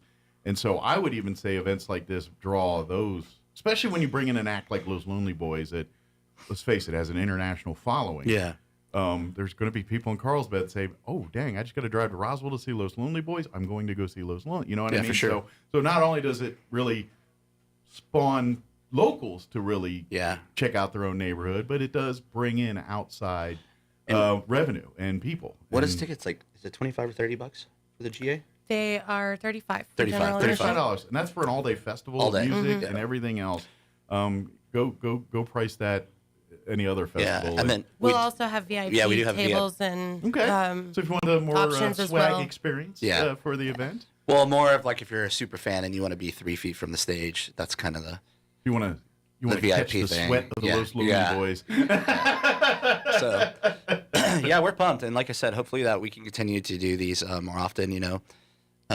Or even like a 2-day thing or what. Sure. This is kind of our first little well, trial. You're putting your water putting a toe in the water and kind of seeing what the temperature is here, and hopefully the community wants to embrace this and love it, and then what that means is we have to make it bigger and better for next year, and that's the idea. So come support it, come see Los Lonely Boys, come, and I'm telling you right now, Shiloh and Robin Scott are maybe not as famous, but equally as talented as far as their musical abilities and things like that. You'll be we had Robin open for War at the Rito Sedans racetrack this year. That was pretty awesome. Yeah, this is quality talent from the beginning to the end, and it's going to be a lot of fun. It sounds like there's going to be a ton of food, ton of just fun and festivities. But now's the time to get your tickets, get it done, because I got a feeling there is going to be a finite of these tickets at some point that you can sell. I mean, it's not that big of a spot. Yeah. So if you wait till March or April to get your tickets. Don't be that guy. You might be the one on the outside looking in kind of like, where can I go? I don't have a ticket. Or you're just watching from afar. Renee just said on the way in here, she's like, I wish this town would buy tickets earlier. Yeah. Yeah, we're the land of manana. That's not... we are just the land of manana, and then we all, even when we say, I need to do that, and then we don't. And then we sit on it, and then it's like day out. It's like, I still have it. Hey, Josh, can I get tickets still? Dude. It's exactly what happens here. My friends, have you seen like the Spotify Reels? Like, and it says like how many minutes you listen to music. Yeah. So my friends are concert promoters as well, and they did one kind of mocking those, and they did text ignored for tickets at the last minute. And so it said like 49,000 texts ignored for tickets at the last minute. And that's kind of how I felt too. That's pretty good. It's funny how these things happen like that, where it's and what people are into, and all of that stuff. So that's pretty funny. So don't be that guy. Don't be that guy. Get them early. Come on. Get them early. Support the community. Yeah, we're all victims of it. I don't say victims of. We all tend to do it at some point here, but I'm telling you, and we're kind of hitting you before Christmas now, because we're saying, hey, if you're looking for Christmas ideas, tickets to some of these events and shows are great gifts for family members. Given the gift of an experience, that's always a great holiday gift, and sometimes we forget that. So definitely, and maybe if Los Lonely Boys isn't your thing, great. Maybe one of the other shows going on here in February or coming, that's more your cup of tea, then get them tickets for that too. We have a lot of great shows coming up. We've got the Dwarfinators Wrestling. Okay. Is coming on January 7th. Oh, very good. Is that going to be at the Liberty? Before that, though, we have a theater performance called Razzle Dazzle. Yeah, that's the 29th, I believe. 29th. Yeah. We just had one last night too. Good deal. Yeah. So it was really good. Yeah, that's a community. Is a communal theater has an event there? That was last night. That was last night. And then Razzle Dazzle is put on by Chris and Whipperman. Yes. Chris. And Gina. Yes. And I don't know what the name of their company is at the moment. But I know the play they're doing is it's Razzle Dazzle. It's called Razzle Dazzle, and think of like the old radio shows of the 40s, 30s, and it's basically a live theater version of that. So you get to see them do the Foley and all the noises, and so it's like, and a man walks into the room, and they got someone with the shoes in the sand going. It's a comedy. Cool. So if you love like old radio and in a play form kind of, and it's a comedy, that's on the 29th. But you can go to thelibertyinc.com, and you'll see right there all the list of shows as you scroll down, and it's like 3 or 4. If you want to come see some flying Dwarfinators wrestle, that's happening. On the 7th, that's going to be. That's crazy. I'm just trying to think, it's like how, because that's going to require some room. They bring in their own wrestling ring. And we did it last year. Okay. And so it's so every seat's gonna be a good seat for that one, because that ring's gonna eat up. I mean, you got space in there, but not No, it's cool. Not like It was a fun family event. We had lots of kids in there. Just having fun. I'm sure the wrestlers like play to the crowd and give and they're very entertaining. Do meet and greets afterwards if you want to get autographs or swag and things like that. And the kids will love that stuff. And we're announcing some really big shows next week too. We kind of so teaser that those come up. But we also, one thing we're doing this winter is we announced a songwriter competition. Okay. So I don't know if you've seen or heard of that, but it's 4 weeks long of competition. So you have to be approved and sign up for the night. I think we're taking, how many we taking per night? 8. 8 songwriters per night. Okay. It's every Monday starting January the 22nd. Okay. And then the final is February 12th. Well, that's great because for folks that don't realize, you should, but if you don't, Roswell has a huge kind of music scene and a lot of artists. It's been really cool actually on the submissions. Yeah. Because there's people from Lubbock, Hobbs, Nogal. Good They're deal. coming from wherever. Albuquerque. So it's turned regional on you. Yeah, and and we're giving away there's cash prizes, there's recording time. Yeah, but say this is a chance for a foot in the door for it's basically like a starter pack, a career starter pack. Absolutely, because it's also you get some opportunities to open up some really great venues around like Tumbleroot in Santa Fe and Blue Light in Lubbock, which are all friends of ours. We all work together, so it's kind of like you win and you kind of get this little starter pack. Jumpstart to a career. Yeah. So, and then the goal is that, hopefully every year we'll continue to do it as well. So this is the first one. So it's 8 slots per night. Well, maybe, just maybe, the winner of this thing, and then 6 years later, they're going to be on everyone's radar, and we're like, I remember them back when they were, doing a song contest at the Liberty. I want to say though that it's free to attend, to watch and support. Good deal. So come out and support your friends, family, or just hear some great music that you probably never heard before. Because it's all original new stuff. We're doing it on Monday nights, which is kind of like the musicians' Friday night, you know what I mean? Like, because most musicians are working on the weekends. The weekends, they're kind of they're so it's 9 to 5. Yeah, so it's Monday nights. Also, most of the time, musicians aren't working that night anyways because it's a Monday night. Right, that's their downtime. So we're doing it on Monday night, and I'm looking forward to it. I think it'll be really cool. I think it's gonna be fun. So tell your artist friends and spread the word. And you have to be originals. You have to. There's like some criteria. Like if you go on our website, Renee did a really good job and built the whole criteria that you have to do. But so you have to have your lyrics written out in advance for the judges. Okay.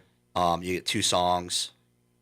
Which makes sense. All originals. In case they want to slip a message in on you that you're trying not to. Third-party judges too. Yeah. Not good us. deal. So we don't. We're talking to the judges, but it has nothing. The judges are non-biased. They're not associated with the venue at all. Completely independent. They're just people that are into music and are helping you out. Basically. Yep. So. And then the goal is maybe in a couple years we'll have some celebrity judges or something. Some songwriters that are. Well, maybe 1 or 2 of these artists blow up and then they become judges if we can work it in their schedules. Maybe we can get them on the morning show. Yeah, well that'd be the draw. we might have one this year, maybe.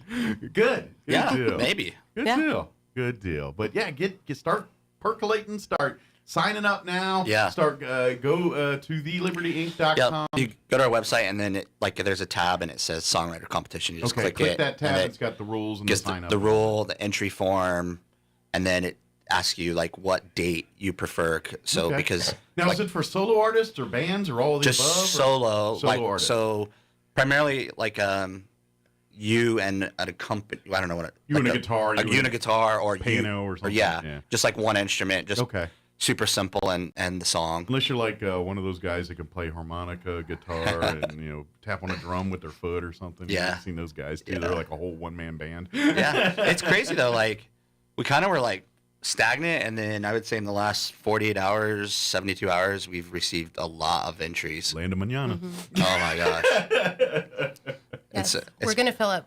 I think we're gonna fill up soon. What's the deadline again to get those entries in?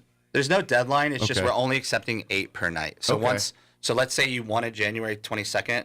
You better get it in. And if it's full, then you automatically get pushed to the next. First 8 get in to this next one. The next 8 will go to the next one. Rolls over. So forth, so on. So it's a constant list going. But if you want to get in for the next one, you probably need to do it now. Otherwise, you might miss it till February. Yeah, or and it's organized too. So if you're going to be gone on those first 2, you can pick the third one and just sign up, and go for there. So I think it's great. I think this is it's anytime you can get exposure and things, especially to artists, and this is how artists get their work out there. Is throwing as much of it out there and hoping some of it resonates with somebody. Yeah. And this is one of those chances for you to do that. Well, I think that in order to have people create original art, they need a space and a platform to do it from. Mm-hmm. Yeah. And you're providing that. We don't have a ton of those opportunities. So, we're providing it. And it really helps the person like, hey, I'm not just going to sit up here and play Beatles. Like, I'm going to sit up here and play a song that I've worked out in my bedroom for hours and hours and hours, and I'm going to finally debut it. And it helps them gauge, too. Like, if people are just looking like deer in the headlights, like, oh, maybe I should rework that. Or if they're like, oh, man, that was awesome. So it gives them an opportunity to bounce off.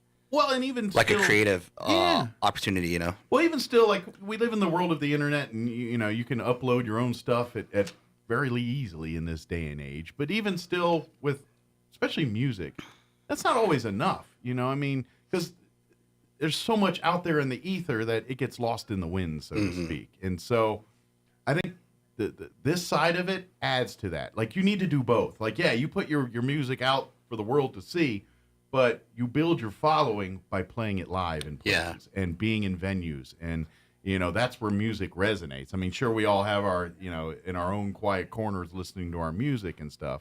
But music is bringing people together and getting, and so for you to really get your stuff out there, you need to do it in places that our people are there and doing the show, and that's how your reputation, the online will help to a point, but as far as garnering the real fan base, it's you in the venues every night doing your thing.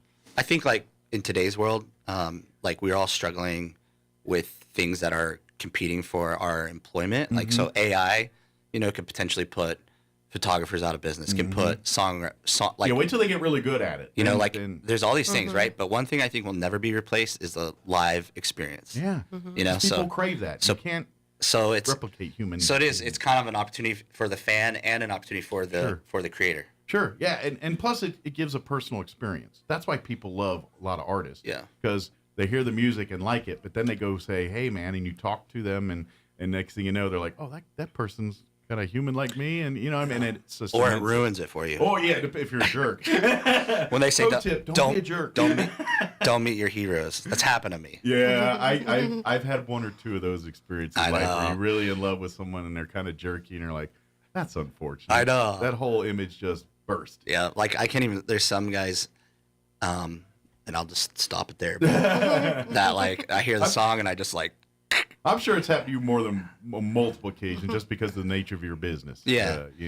I mean, I would say for the most part, we are in a very fun industry, and we get to be around really cool people. Sure. But occasionally, there's a rotten apple. Well, I would imagine some of those artists probably have dealt with quote unquote bad management people. Yeah. And so they lump all of you together with that one. You know what I mean? And it's a two-way street for sure. Well, and that's just it. It's just like any other industry. It's no different in radio. There's good people in radio and there's really bad ones. No, same thing with, managing music and all that. There's some that are excellent at it, very professional, and there's some that are going to mess you every time. And, and that's what you have to be careful for. And so that's probably the cross you bear. Is, I'm not those guys. I'm these, No, I mean, like the I said, majority is good. For the most part, it's pretty fun. I mean, if you've ever wanted to be in a frat, just join a band. And it's just like a bunch of dudes and sometimes some women, but, I mean, primarily it's, but it's... because of the gross factor, it's less women. Oh, it is, yeah. Because guys are just straight nasty. I mean, we did a show Tuesday night, and it was like 9 dudes, 9 men. And I went in the green room afterwards, and I was like, this smells like a locker room. Like, what in the world? Yeah. But anyways, Life on the road with a bunch of dudes. Yeah. I'm sure the van or bus or whatever they came in is 10 times don't go raunchy. There. Don't go there. So it's it's pretty fun. But in the most part, we get to deal with great people, and so. Sure. But at the same time, that's the part that the bands love. Like even when you talk to your Metallicas and Chili Peppers and these bands that are businesses at this point, I'm sure when you talk to those guys, they still remember fondly the days when they were struggling and hungry, and they're living in the apartment all together, eating bologna sandwiches, or in the van driving to Timbuktu every night, and eating ramen or whatever the bar provided them for that night at the venue. And so it's kind of but I think that's what makes artists too. That's what makes the music, is them going through those experiences and that life journey kind of thing. Kind of adds to that. So. Yeah, Josh Greider has a song called "The Getting There," and it's about like the whole experience is getting to the date. Yeah, and it's like how that is more of the hype than the actual performance. I can see that, especially in their work, because that's everything they do, and then that's when they have their random weird experiences with fans or just people on the road. You know, sitting in a Waffle House and someone recognizes them. Whatever, just something like that. Yeah. But again, I'm getting a little off. Yeah, no, it's all good, man. Here. But come check out the Liberty Inc. website. Come read some more about some of the other shows. Yeah. If you want to become a member, everything that you need to know is right there on the website. And then mark April on your calendars. April 6th. April the 6th. Mark it on your calendars for the big block party that's going to be happening at the Liberty. Rock the Block. Rock the Block. Los Lonely Boys are headlining the event. Shiloh and Robin Scott. Sorry, I almost slipped an earwood in there. But, Robin Scott will be on. Our goal is that you can feel the music from across the street in here. Absolutely. I think you could. I think you could from here. It's going to be rocking, and come.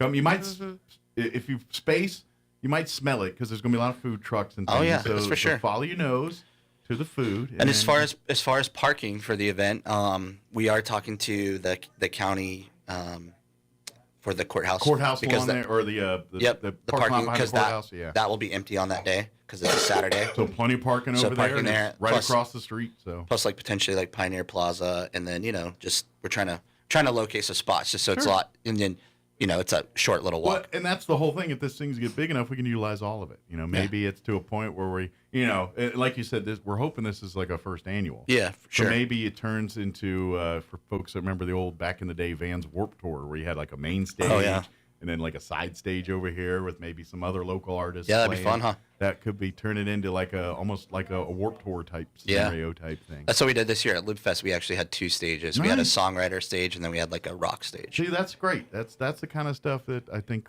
this community needs more of, that kind of stuff. So mark it on your calendars, April 6th. Come on out, thelibertyinc.com. 10 o'clock. 10 o'clock. Get your tickets now. Do not wait till March or February or, get it now. Get it done April here. the 5th. Yeah, don't go April 5th, because you're going to be on the outside looking in. You're just going to be sitting there looking at the window, sad face, like, why did I come in?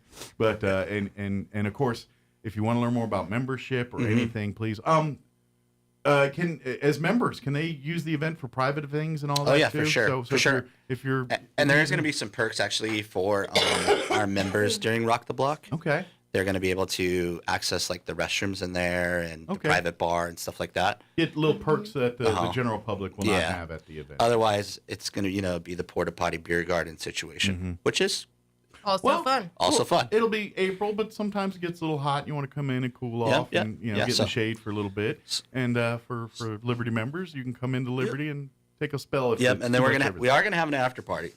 What it is, we don't know. All right. But we are working on it. It's gonna be fun. It will be. Mark, if you got ideas, bring it to the party. Yeah. TheLibertyInc.com is the website. Go there. Or you can also follow the Liberty Inc. on Facebook.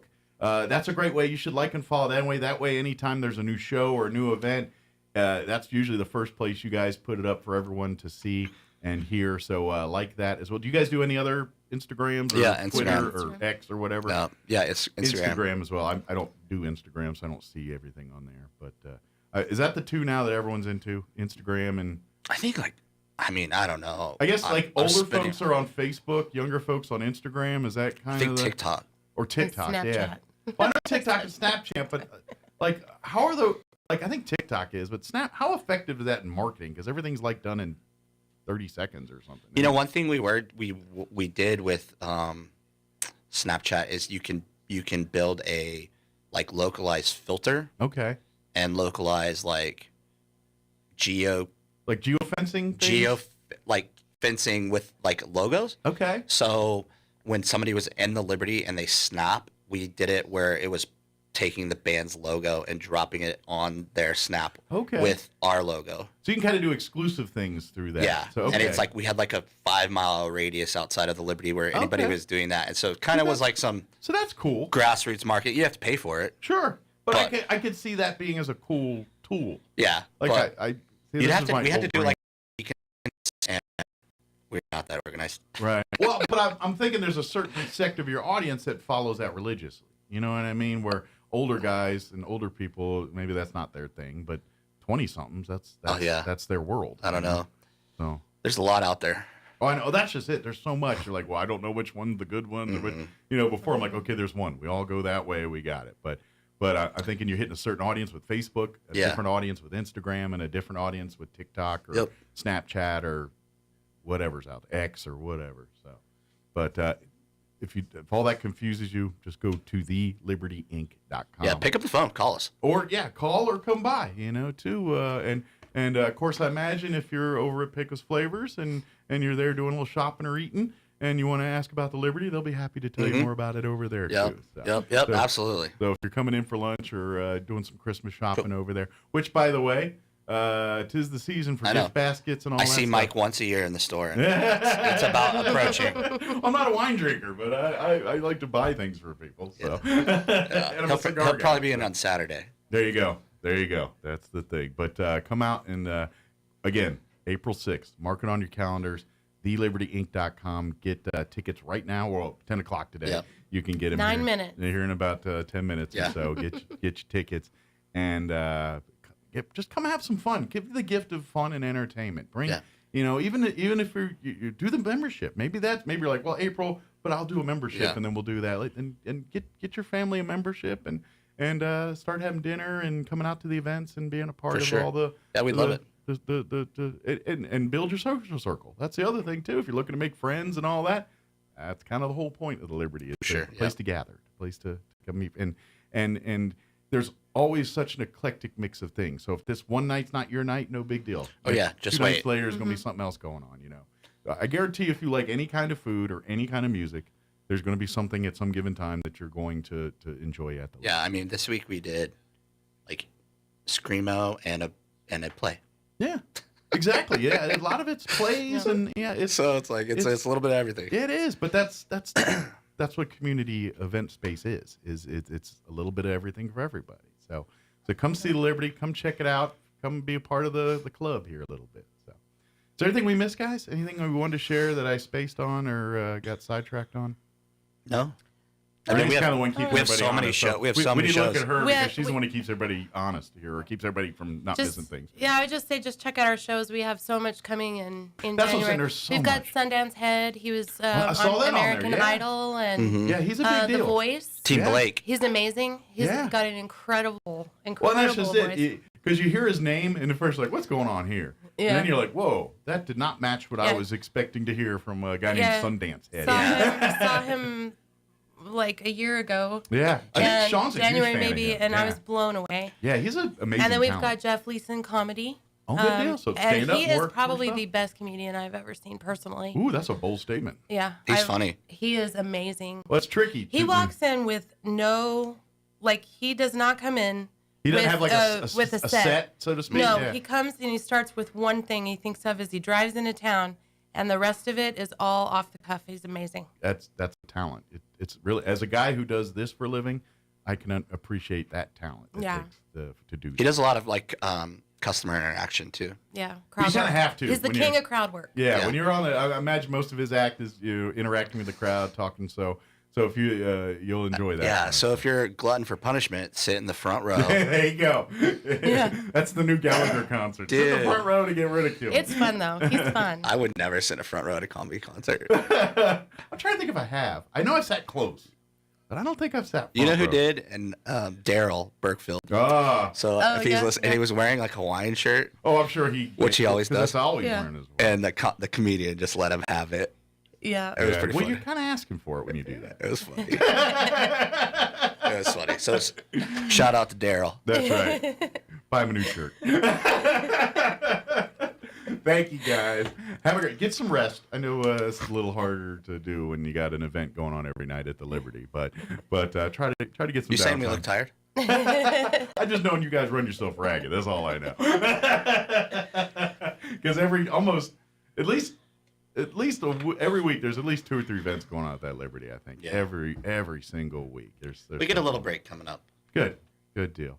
And so and by the way, even on a non-event nights, if you just want a place to come and hang out and chill and kind of hang out with the locals, so to speak, that's a lot of it. Yeah, so if you look at, because that's part of the fun is your buddies, your partners. You come and you hang out, and then you go have dinner and have a few drinks, and a couple of chuckles for an hour or two, and then go about your day. Mm-hmm. So that's part of the Liberty too. So even when there's not a big event going on, it's just a social. Yeah, for sure. Just a place to hang out and be social. Good deal. Right on. Thanks, well, thank you guys. We'll see you next Thank you. And if I don't see you before the Christmas holiday, Merry Christmas. And yeah, you too. And come on out to Liberty. Get your grub on and get your entertainment on. There's something every week going on. So thanks you guys. For having us.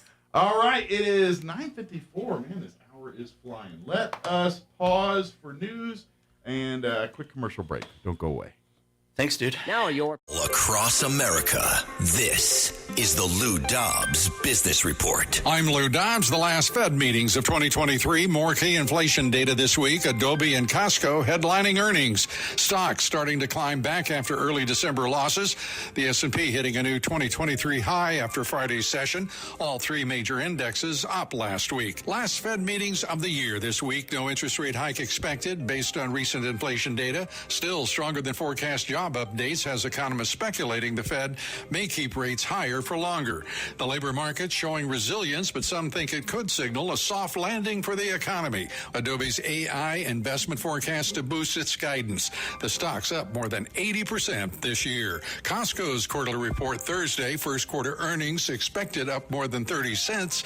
Revenue forecast at more than $57 billion. Amazon asking a federal court to dismiss an antitrust lawsuit filed against the company. Amazon accused of using illegal strategies to boost profits. Amazon says the lawsuit fails to identify any harm done to consumers. Please join me twice each weekday for the Lou Dobbs Business Report, right here. Business news you need to know. Keep listening for more. This is the Lou Dobbs Business Report.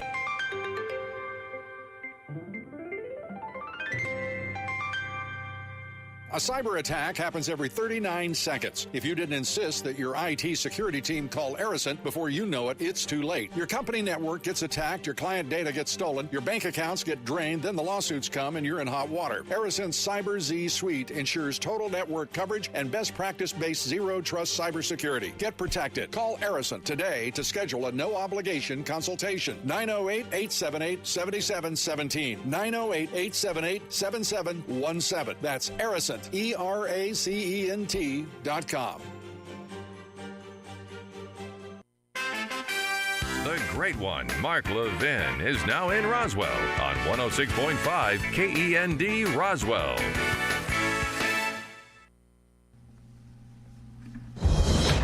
News this hour from townhall.com. I'm Rich Thomason. The House expected to vote this week on a resolution advancing the Biden impeachment inquiry. Dealing with the smallest of majorities, House Republican leadership is working to round up the necessary votes to formalize the inquiry. Former President Trump deciding not to return to the witness stand today at his civil fraud trial in New York. Mr. Trump says he very successfully and conclusively testified last month. And he tells a New York Young Republican club that he's being politically persecuted, but is enduring it for all Americans. Every time radical left Democrats, Marxists, communists, and fascists indict me, I consider it a great badge of honor. I'm being indicted for you. These are not indictments in the traditional sense. These are Biden indictments against their... This is just against a political opponent. The cleanup and the grieving both are underway across mid-Tennessee, where at least 6 people died and many homes were damaged or destroyed in the devastating weekend storms. Crews were already at work cleaning down trees and restoring power to homes in Nashville, where people fled to safe rooms as Saturday's tornadoes struck. Sounded like an explosion went off. You could hear stuff flying everywhere. Greg Chance says he's grateful no one was hurt at his home, but he's mourning the death of a friend whose trailer home flipped onto another. He lost his life. Also killing a woman and her 2-year-old son in the trailer below. The woman's brother arrived from Atlanta, having to tell family what happened. I'm Jackie Quinn. Israel's military attacking Hamas targets in both southern and northern Gaza. At the same time, terrorist rockets continue to rain down on Israel. On Wall Street, the Dow is up 106 points. More on these stories at townhall.com. Everybody wants cheap airfare, but where do you find it? You call low-cost airlines. Their prices are direct from the airlines, and they're so low you can't find these fares published anywhere. They specialize in cheap flights, discount hotel rooms, cheap car rental rates, and great package deals anywhere around the world. Wherever you want to go, they can help you get there cheaply and with a best price guarantee. If you want the lowest prices on your airline tickets or other travel services, call now. That's right, call. That's the only way to get these rates. Experts are standing by 24/7 to get you the cheapest airfare and hotel rates available. So don't wait. Call right now for the lowest travel prices anywhere and for great last-minute travel deals too. Call 866-755-5300. That's 866-755-5300. Again, that's 866-755-5300. Call us right now.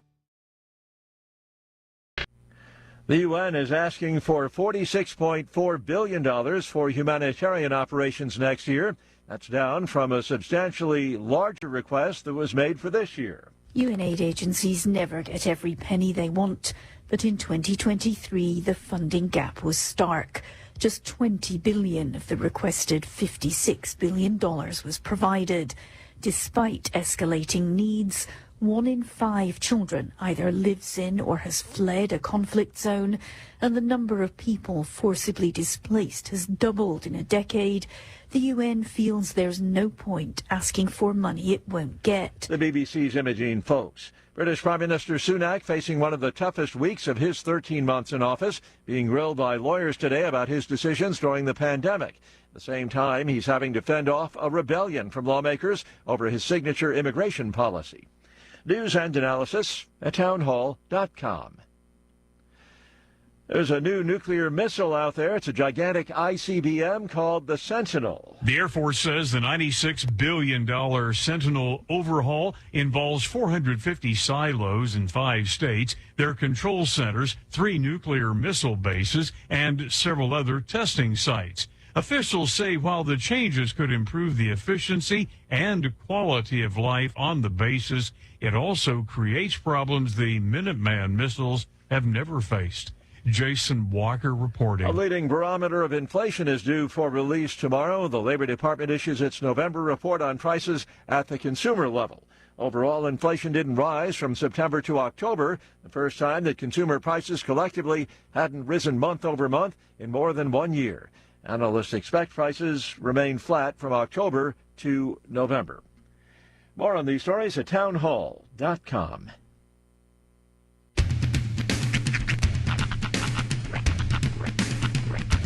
What in the wide, wide world of sports is going on here?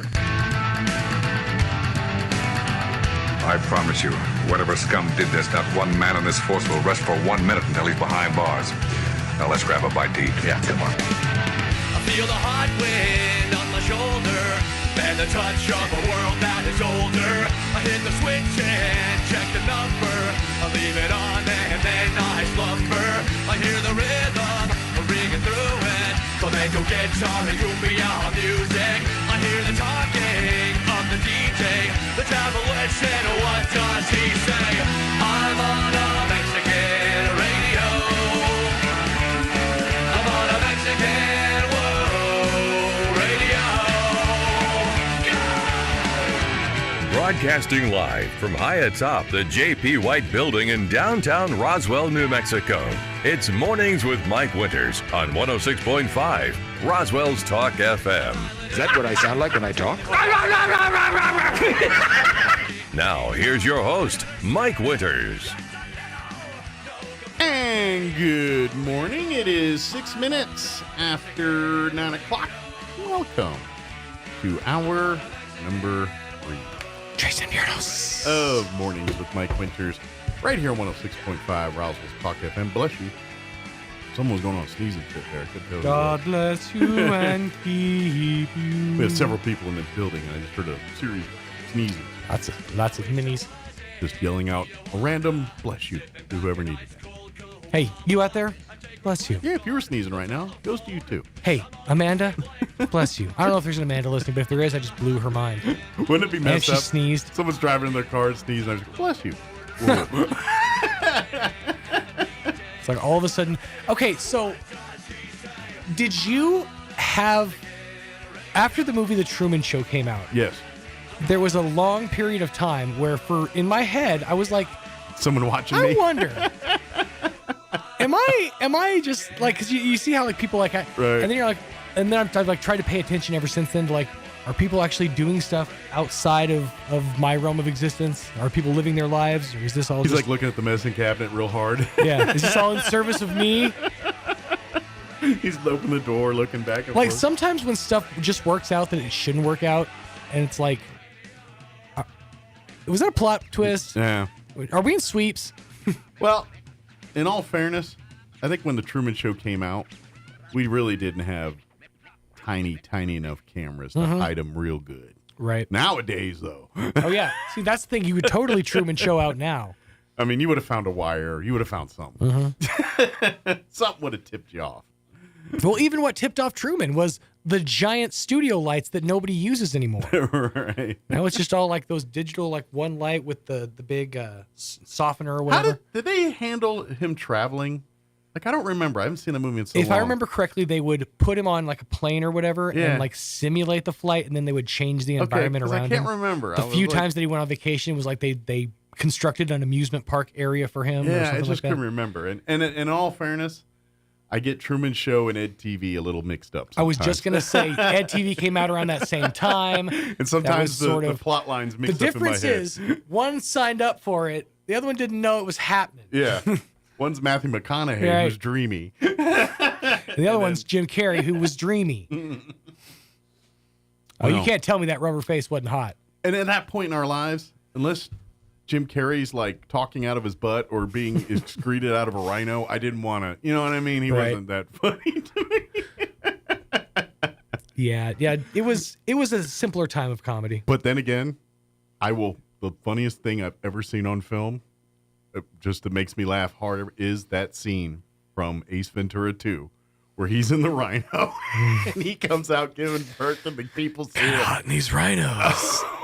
Yeah, that is pretty good. That is that's 2. That's When Nature Calls. Just thinking about, that's what it's Ace Ventura 2. That makes me laugh hard every time. Even thinking about it, I giggle. It's just because there's only one escape. It was a narrow hole. And the fact that he's hot, and he's sweating, knew he what had to strips happen. down, and it's just a a 10. Okay, so it's not the same thing, but they sort of did a similar thing in Always Sunny in Philadelphia. Okay. One of my favorite scenes in the entirety of the series. Frank was trying to find out if people were talking crap about him. So he like set himself up to be inside of a leather sofa. I've seen that one. Yes. And I remember that one. He like set up like Mac and Charlie to like walk around prompting people to talk smack about him. And he's inside the sofa, and eventually he like cuts his way out, and he's completely naked because he was so hot inside the suit, and he's just covered in sweat. And so you just see like a naked Danny DeVito running away. Yeah, I do remember that episode. And that reminded me, when you were saying that, I saw a trailer, and I think it's on Hulu, for a Charlie Day movie that he done by him, and it's a comedy. I think it's a Christmas movie. I don't remember. I think it's on Hulu. I remember seeing the trailer. All I can think of is The Nightman Cometh. Well, it's like new. Like it's out. Just came out. I haven't heard about that. It's Charlie Day. I think it's Hulu. There's a lot of big swings right now in kids animation. I think it's Hulu. This is a comedy movie. And because I was and to be honest, I don't think it's Apple Plus, because I was like looking around yesterday for things to kind of think about for later to watch, and there was the one I saw. I watched the trailer for that. Is it a kids movie or no? Okay, no. Fool's it's Paradise. That's it. Fool's Paradise. That's the new Charlie Day movie. I saw the trailer for it. Looks funny. Yeah. Starring. Do not play it on the. Yeah, radio. no, I won't. It is not. I'm trying to see who else is in it. Ken Jeong. Yeah, it's full of. It's Kate like 100 Beckinsale, million. Adrian Brody, Jason Sudeikis, Edie Falco, Jason Bateman, Common, John Malkovich, and I can't tell who that is. Oh, Ray Liotta. Oh, yeah, Ray snap. Liotta's in it. I forgot. Yeah, you're right. I forgot. It's got a bazillion stars in it. Wow. I saw a trailer for it yesterday. That's packed. Yeah. Yeah, I'll have to check that out. So I think it's on Hulu, right? I didn't say. Did I get that right? Let's see. Where to watch? I just saw the trailer for it. Yeah, it's on Hulu. Yeah. Well, that's why I said don't play the trailer, because No. I think it's a lot of adult humor. It's got a 4.7 out of 10 on IMDb and an 18% on Rotten Tomatoes. Yeah. I just not looked, great. I just looked it up on YouTube and I Yeah. saw a thumbnail that said, "Oh no, it's not funny." Oh, Well, poor Chicago. I don't know. I mean, I like the fun. It's Always Sunny. Yeah, but that's Rob McElhenney. Well, Charlie Day's in that too, though. If you go back to like look at how the series started, Rob McElhenney, Glenn Howard, and Charlie Day it was like Yeah. a collaboration. But that's really the mind of Rob McElhenney and Glenn Howerton. Is it more like than a lot of okay. them? Yeah. Okay, because I'm like, I think that's funny. It can't be. So we'll see. I'd be interested to see for sure. I'm not gonna lie. Charlie Day's Mountain Dew commercial for watermelon Mountain Dew he did back a couple years ago made me laugh, because he's like, and I'm not your grandpa. So it freaks the kid out. It's kind of funny. Charlie Day in general makes me, is good for a chuckle or two for sure. So, but yeah, I saw the thing on Hulu for it, so I'm gonna check it out. I would for sure, yeah. Larry Martin is here. Yes. I don't think he cares about Charlie O'Day or. And Rob McElhenney also doesn't think smoking is cool. To be honest, okay. You never saw that he was in an old smoking, like anti-smoking. Oh, that's commercial. right. I do remember that from. See, back in all the I 90s. think of now when I think of Rob McElhenney is Welcome to Wrexham. Yeah, because it's him and Ryan Reynolds. Ryan Reynolds. Yeah. Oh, the other trailer I watched was the Ryan Reynolds, Will Ferrell Scrooge movie, which I guess it came out last year. Last year, yeah. I never watched it for whatever reason, so I watched the trailer. It looks kind of funny. It does look. It looks I'll check it out this year. kind of funny. So I think I'll add it to the things to watch when there's nothing to watch. There was a. I'll have to send you the TikTok, but it went viral because him and basically Ryan Reynolds and Will Ferrell in character, dressed in character, did a one of those viral TikToks that everybody else was doing. What? Oh, Give me yeah. a tissue. And it was one of those that really blew up online, and that sort of like got more famous than the movie itself. The TikTok promoting the movie. Okay. Well, all I say is I'm going to give it a check out. I'll do it. But. Looks all right. Looks all right. And if you do like Rob McElhenney and Ryan Reynolds, I almost did a Ryan McElhenney. Go check out Wrexham. If you like Ryan McElhenney too, it's just good there. Yeah, that's the movie. It is 9:14. Like I said, we have Larry Martin with the Midday Lions going to join us weekend 2, the final weekend of their carriage rides this weekend coming up. So we'll talk with Larry about that. But first, let's get you up to date on the weather. I'm meteorologist Steve Hamilton with your Pecos Valley weather. We're looking pretty good today. High pressure overhead for now, but we do have a storm system that may affect us Tuesday night and Wednesday with a pretty good chance of rain. For now, we'll stay sunny, our high going up to about 60. Some clouds for the overnight hours with low 30s. Tuesday, we'll have some clouds moving in ahead of that low. We'll be in the mid-50s on the high, and then a good chance of rain on Wednesday, low 50s. That's your latest forecast. I'm meteorologist Steve Hamilton. Thank you, Steve. Currently 43 degrees here in Roswell. Humidity is at 27%. Winds are calm at the moment. Partly cloudy today. Pretty nice, actually. 62 for a high. Winds will be out of the north at around 5 miles per hour. Tonight, mostly cloudy. Expect an overnight low of 28 degrees. So chilly overnight. South winds and around 5 miles per hour. Clear, mostly cloudy for your Tuesday. 50s, mid-50s. 56 for a high tomorrow. Winds will be out of the north, 5 to 10 miles per hour. And then the rain and all that starts moving in Tuesday night.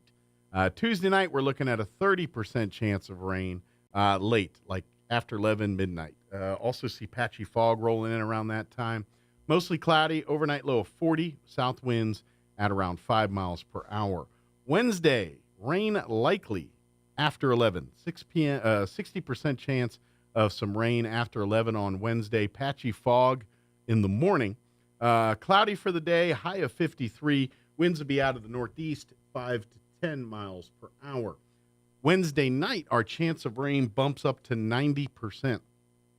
They just say rain, low of 43, 90% chance of precipitation. Thursday, more rain, 90% chance of rain on Thursday. Could see a thunderstorm with all that, too. High of only 46 on Thursday, so this is going to be cold and nasty. Thursday night, we're looking at a 40% chance of showers and thunderstorms, mostly cloudy with an overnight low of 34. Friday, a slight chance at 20% chance of rain on Friday, otherwise partly cloudy and 48 for a high. And then for the weekend, good news, no more rain. Sunny skies, 52 for a high on Saturday, sunny and 59 on Sunday. Chilly Friday night, Saturday night, overnight lows of 28, 29 respectively. So bundle up when you're out and about those evenings. But that'll be like overnight. If you're going to be doing stuff early evening, just a regular coat should be fine, I think. All right, it is 17 minutes after 9 o'clock. We're going to take a 3.5-minute commercial break. And then Larry Martin going to join us to give you some ideas to do something this Friday or Saturday night or both here in just a few minutes. Don't go away. You're listening to Mornings with Mike Winters. Garlic has been around for thousands of years and is one of the world's favorite seasonings. Without garlic, most of our food would be dull and boring, kind of like watching C-SPAN. Hi, this is Jim Gill from Roswell Seed Company. If you like to cook and like to grow things, you ought to try growing your own garlic. Come by Roswell Seed Company and we'll show you how. And next August, you'll have fresh, homegrown garlic to make your food taste great and keep the vampires away. At Artesia General Hospital, our emergency department experts care for more than 10,000 people each year. Our emergency department is open 24 hours a day and there's always a doctor on duty. We specialize in advanced adult and pediatric life support and trauma services, making sure you have access to quality care when every second counts. From unexpected illness to serious injuries, you can trust our team to provide exceptional emergency care in any situation. Learn more at artesiageneral.com/emergency.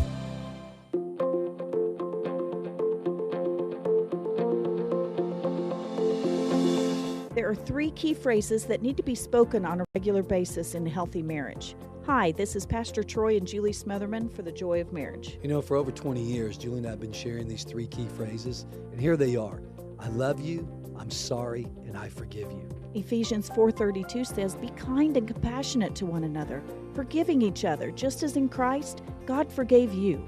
You know, it's so easy to expect others to love us, to say I'm sorry, and to forgive us. But you know, it's really a gift that we give each other.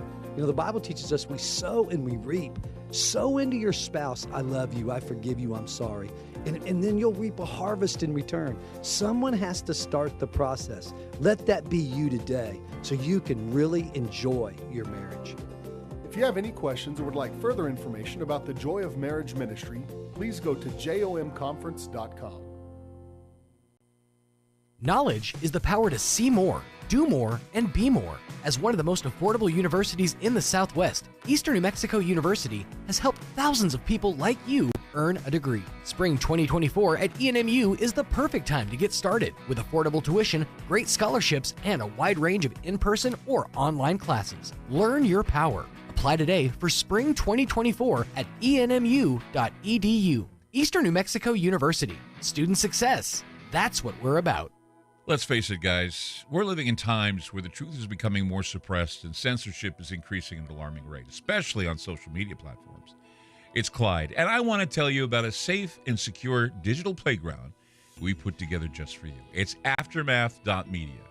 You get access to thousands of Ground Zero archives and podcasts, along with our private social media groups with your basic membership starting at only $7 a month.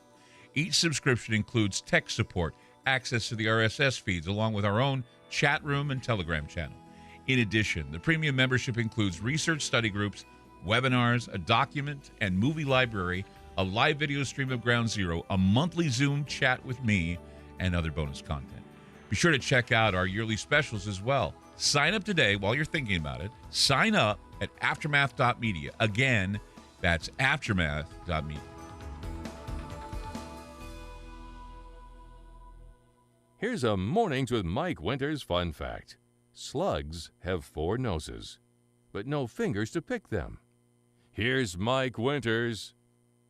And good morning. It is 21 minutes after 9 o'clock, and joining us back in studio, wearing just his Midday Lions hat today, Larry Martin back with us. Morning, Larry. Hi. How are you doing? Good to be here. Good deal. Well, if you missed last weekend, good news. You got one more weekend left, but each year, the Midday Lions, kind of one of their, I guess, annual traditions here in Roswell, is their Christmas carriage rides. And last weekend, just yesterday, this past weekend, and this weekend are the 2 weekends. So if you missed this past weekend, good news is you have one more chance this weekend to come out and get in the carriage and ride around the pecan orchard area and see all the beautiful Christmas lights and kind of get in the festive spirit. And but it's really cool. So they during the weekend they'll have everyone gather at the Boy Scout headquarters there on Aspen, which is if you're going down Country Club, Country Club, you'll by the Jehovah's Witness Church there. There's a road right next to it. Mormon Church. I'm sorry. There's the Mormon Church there. Right next door is Aspen. You turn right there, go about I don't know, a couple hundred yards, and you'll see it there on your right. It's well lit. Yeah, it's well lit. Can't miss it. And then everyone's gathering there, and that's where the carriage rides leave from. And then they'll go off into the neighborhood there in the pecan orchard, and you'll drive around and enjoy cocoa and the Christmas lights and all the little music. Yeah, little music, little festive evening there. So, but it's very popular. It's a lot of fun, and unfortunately, we had a little boo-boo, so some people didn't quite get what they wanted. So now, but we'll make good and get it right this weekend. Right. We found out that our poster had the wrong phone number, which was not good because the phone number guy didn't care for all the calls he was getting. I'm sure he was probably not a fan anymore. And they couldn't buy tickets, so we asked you to go on the website, which is roswellmiddaylions.org. Mm-hmm.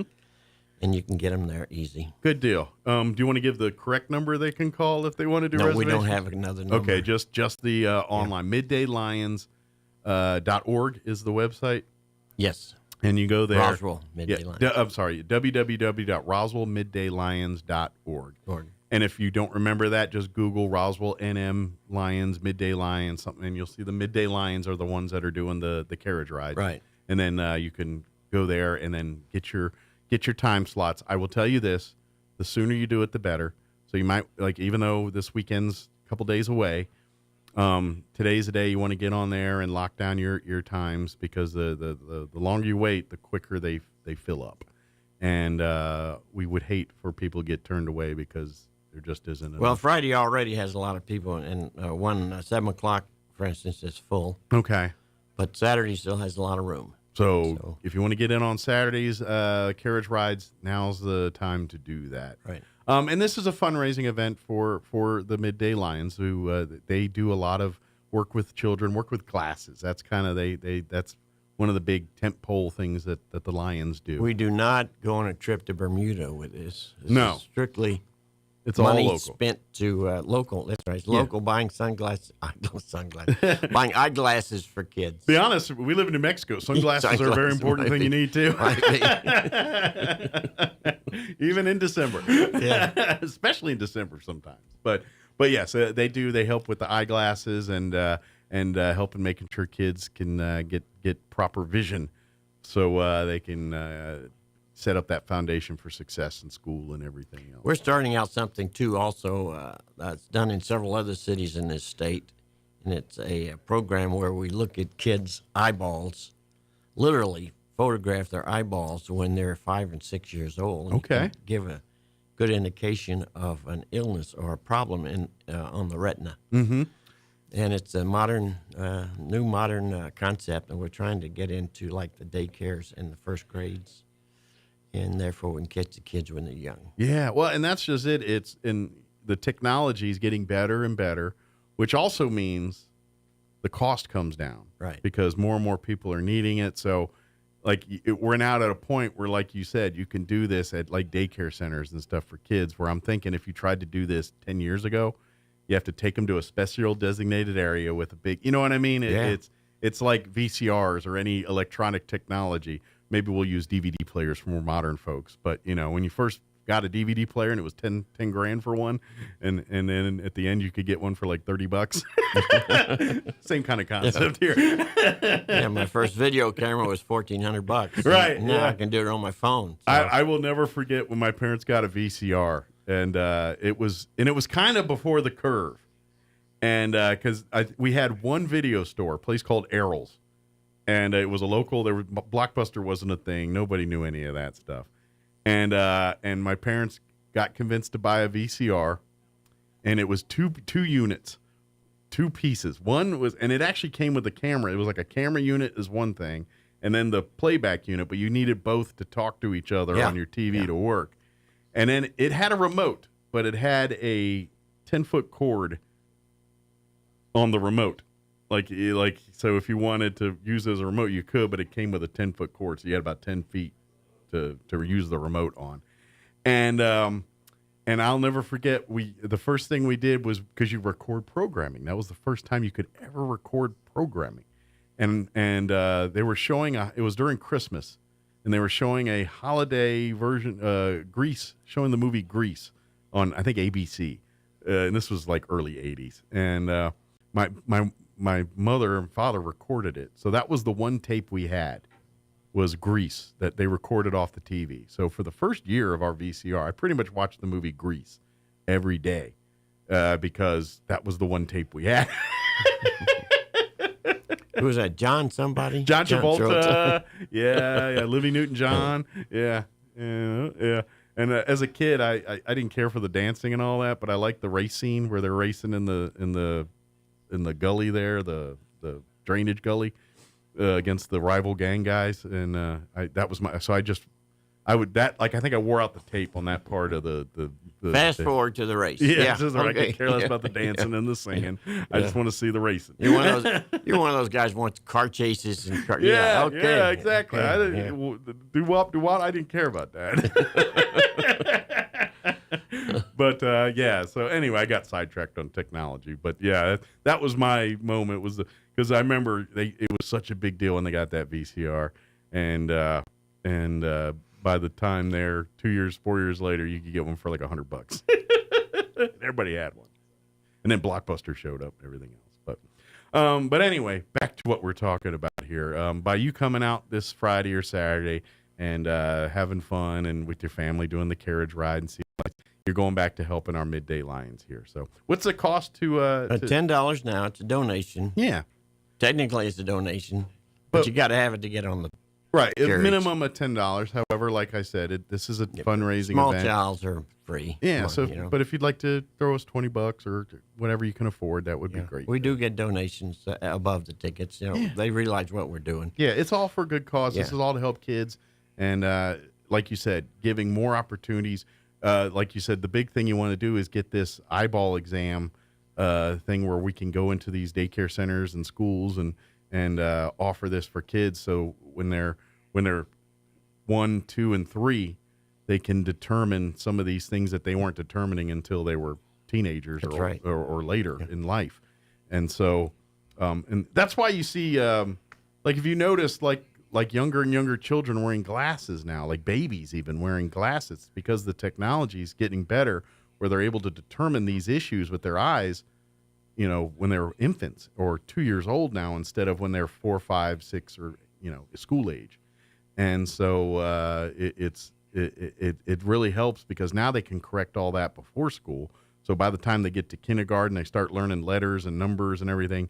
It starts to make sense. This is the same thing with like dyslexia and some of these other eye issues. They're able to determine that stuff through this earlier. So we find out if you can't read in the first grade, you don't do very good in the third grade at all. Exactly. But they're able to so by you coming out Friday or Saturday and bundling up and riding and seeing all the beautiful Christmas lights. And by the way, tip of the cap to our neighbors that live in that area. As they do every year, they do an amazing job of lighting up and just giving you these beautiful Christmas just scenes. You know, you driving that whole neighborhood. These are some of the nicest houses in the city. And Jesse McDaniel's house is right in there because that's one of the more popular homes in the city that people love to go watch Christmas lights at. And he's kind of right near there too. So I'm not sure if he's part of the tour, but he's nearby. So if you don't get it on carriage, you can do it on the way to or on the way back from and check out. He's got one of the ones where you tune into the radio and listen to the music and all that. Okay. So, one thing I wanted to mention: are you aware that Robert Reynolds is no longer with us? I did not. He hear used to passed. come here. Yeah, did he pass? Yes, he was. I hadn't seen him in a while, and I was wondering. He was in a car wreck a couple of months ago, and it finally got to him. And how's his wife doing? She's still in a home in Hobbs. Okay. Oh, that's. But I noticed he was on here quite often. He was. He used to come on, and he'd do our every month. He'd come on, just talk about things happening around town and stuff, and then. Yeah, and then I had seen him for a while. I thought he got sick a little bit. He's a good man. Well, I'm sorry to hear that. There's some kind of car wreck in El Paso, I'm understanding. Oh, that's unfortunate. So they ended up in Hobbs, and he didn't survive their accident. That's sad. I'm sorry to hear that. And he's got he's an interesting guy to talk to and everything. If you ever got a chance to, he's a Marine, so he always had the Marines mindset. Yeah. But I he used to talk about how he was, because he used to drink and he put on a lot of weight and was going through some problems, and he turned all that around. He lost over 120 pounds or something, and really just in the last 5-6 years of his life, he'd really gotten healthy. He lost a ton of weight. He was working out every day. He was just enjoying life. Him and his wife, his wife battled cancer, and so they were handed a lot on their plate, and just sad to hear that.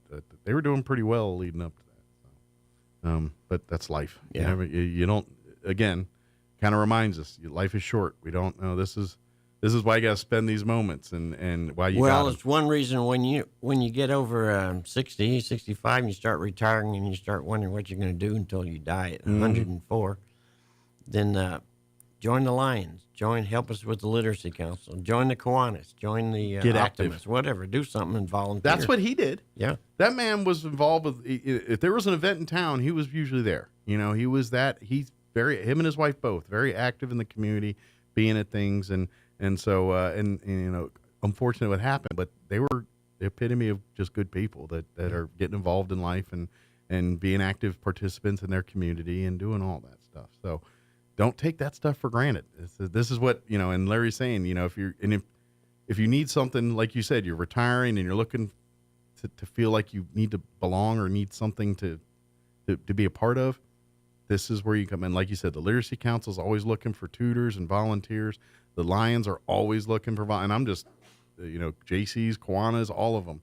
You know, sports, youth sports, they're always looking for coaches and referees and stuff. So if that's your passion, get involved that way, but find something that you're passionate, that you're into. If you're into the kids and helping kids medically and things, the Lions and a few other organizations would love to have you come be a part of it and be a part of their work and what they do. If you're interested in the Lions, we meet at the Stellar Cafe on Main Street, right here across the street, right downtown here. Always have good things to drink and eat. So 12:30 Monday, every first and third Mondays. Nice. 12:30. So you come and you have a cup of coffee, and buy a meal. Obviously they want you to eat. And the food's pretty good. It is excellent. You know, it's a good place to sit down and have a chat and enjoy a meal. And I think the Liberty is right behind it. After I listened this morning, Liberty is right behind it in the parking lot. You can walk on over if you need to. Yeah. But it's So and you moved the first and third Mondays. First and third Mondays. Monday. What time? 12:30. 12:30. Right there at lunchtime. So come on down if you would like to be a part of the midday Lions. And come, you know, or better yet, come out Friday or Saturday. Check us out and talk to them. So. See, make sure we're not a bunch of obnoxious jerks. That's somebody else. That's not us. We all have fun. In fact, I'll throw in another plug here. All of us support the Boy Scouts. The small group that we have with the Lions supports 2 troops and 2 packs. Nice. Cub Scout packs. So we're fervently behind them in the Boy Scouts. That's probably one of the reasons why they're nice enough to let you guys use the parking lot. That's right. We, they're at the Boy Scout headquarters. Butter them up, and they're your friends, you know. Oh, Scouting's a great organization. I say this every time I talk about scouting. Who I am today is because of scouting. Yes, my parents and other things, but my scouting was, I did that. I did everything you could possibly do in scouting. I'm one of the products that scouting's got. I'm an Eagle Scout. I went to a World Jamboree. I was in the Order of the Arrow, and I'm a Vigil Honor in that, which if you know what that is, you know what that is. If you don't, then it doesn't matter. Yeah. I served at district levels. I went to Philmont, which I know is not as big a deal here, but it is when you live in other places. I went to Australia because of Boy Scouts. I took full advantage of scouting. Scouting is a matter of fact. When I joined the Air Force, when I got out of basic training, I had one stripe on my arm because I'm an Eagle Scout. That's why. No kidding. Yeah, because I'm sure it's still the case but in the 90s, if you joined the service and I joined the Air Force, I went through basic training as an airman basic. But the moment I graduated basic, they put a stripe on my sleeve, and I saw a little pay raise increase in my. They put you in charge of all those other guys? Not really. No, because we're all still dumb at that point. I mean, yes and no. Yeah. Like you're in charge of some of the dummies, but there's a higher ranked dummy ahead of you to make sure that you're handling your dummies. Right. And I say that because we're all dummies at that point. Anyone in the service knows what we're talking about. Yeah. But yeah, I mean that. So to me, scouting is an amazing opportunity for youth to really put it this way, especially in this world where we live in the world of I don't know how to do anything. I need to hire someone to teach me how to do this. Scouting allows you to not do that if you pay attention, because in scouting, one of the mottos, be prepared. And they teach you, okay, what do you do in this situation? What do you do when this is broke? What do you do when this doesn't fit? That's scouting. It's there's a camping theme behind a lot of it. So you do a lot of wilderness survival, and how do you make a fire without matches? How do you? Well, you learn, don't point a gun at anybody. You learn safety. Well, even like all of my knife and hatchet and axe and saw skills was taught to me through scouting. And you had to have a card before you could totem chip. Yeah, totem chip. That's totem right. chip. That's that was your certification on where you can handle a pocket knife and a hatchet and a bow saw and an axe. Right. And you go through training. I bet there's a lot of things most people that handle axes and saws and knives every day don't do that they're supposed to do. Things like safety circles and how to sharpen properly and how to store them and how to maintain them while using them at the same. This is and the do's and don'ts about which way to whittle. Like if you're that guy pulling the knife at you, you should take a totem chip class because you're about to cut yourself. Yeah. So scouting is an amazing thing, and granted, I grew up there in the 90s, so it's even different now because they've added the computers and the technology and the things that also are a part of today that weren't when I was a kid. Yeah. Like you go to scout camp now, and they have usually a technology center in the cabin.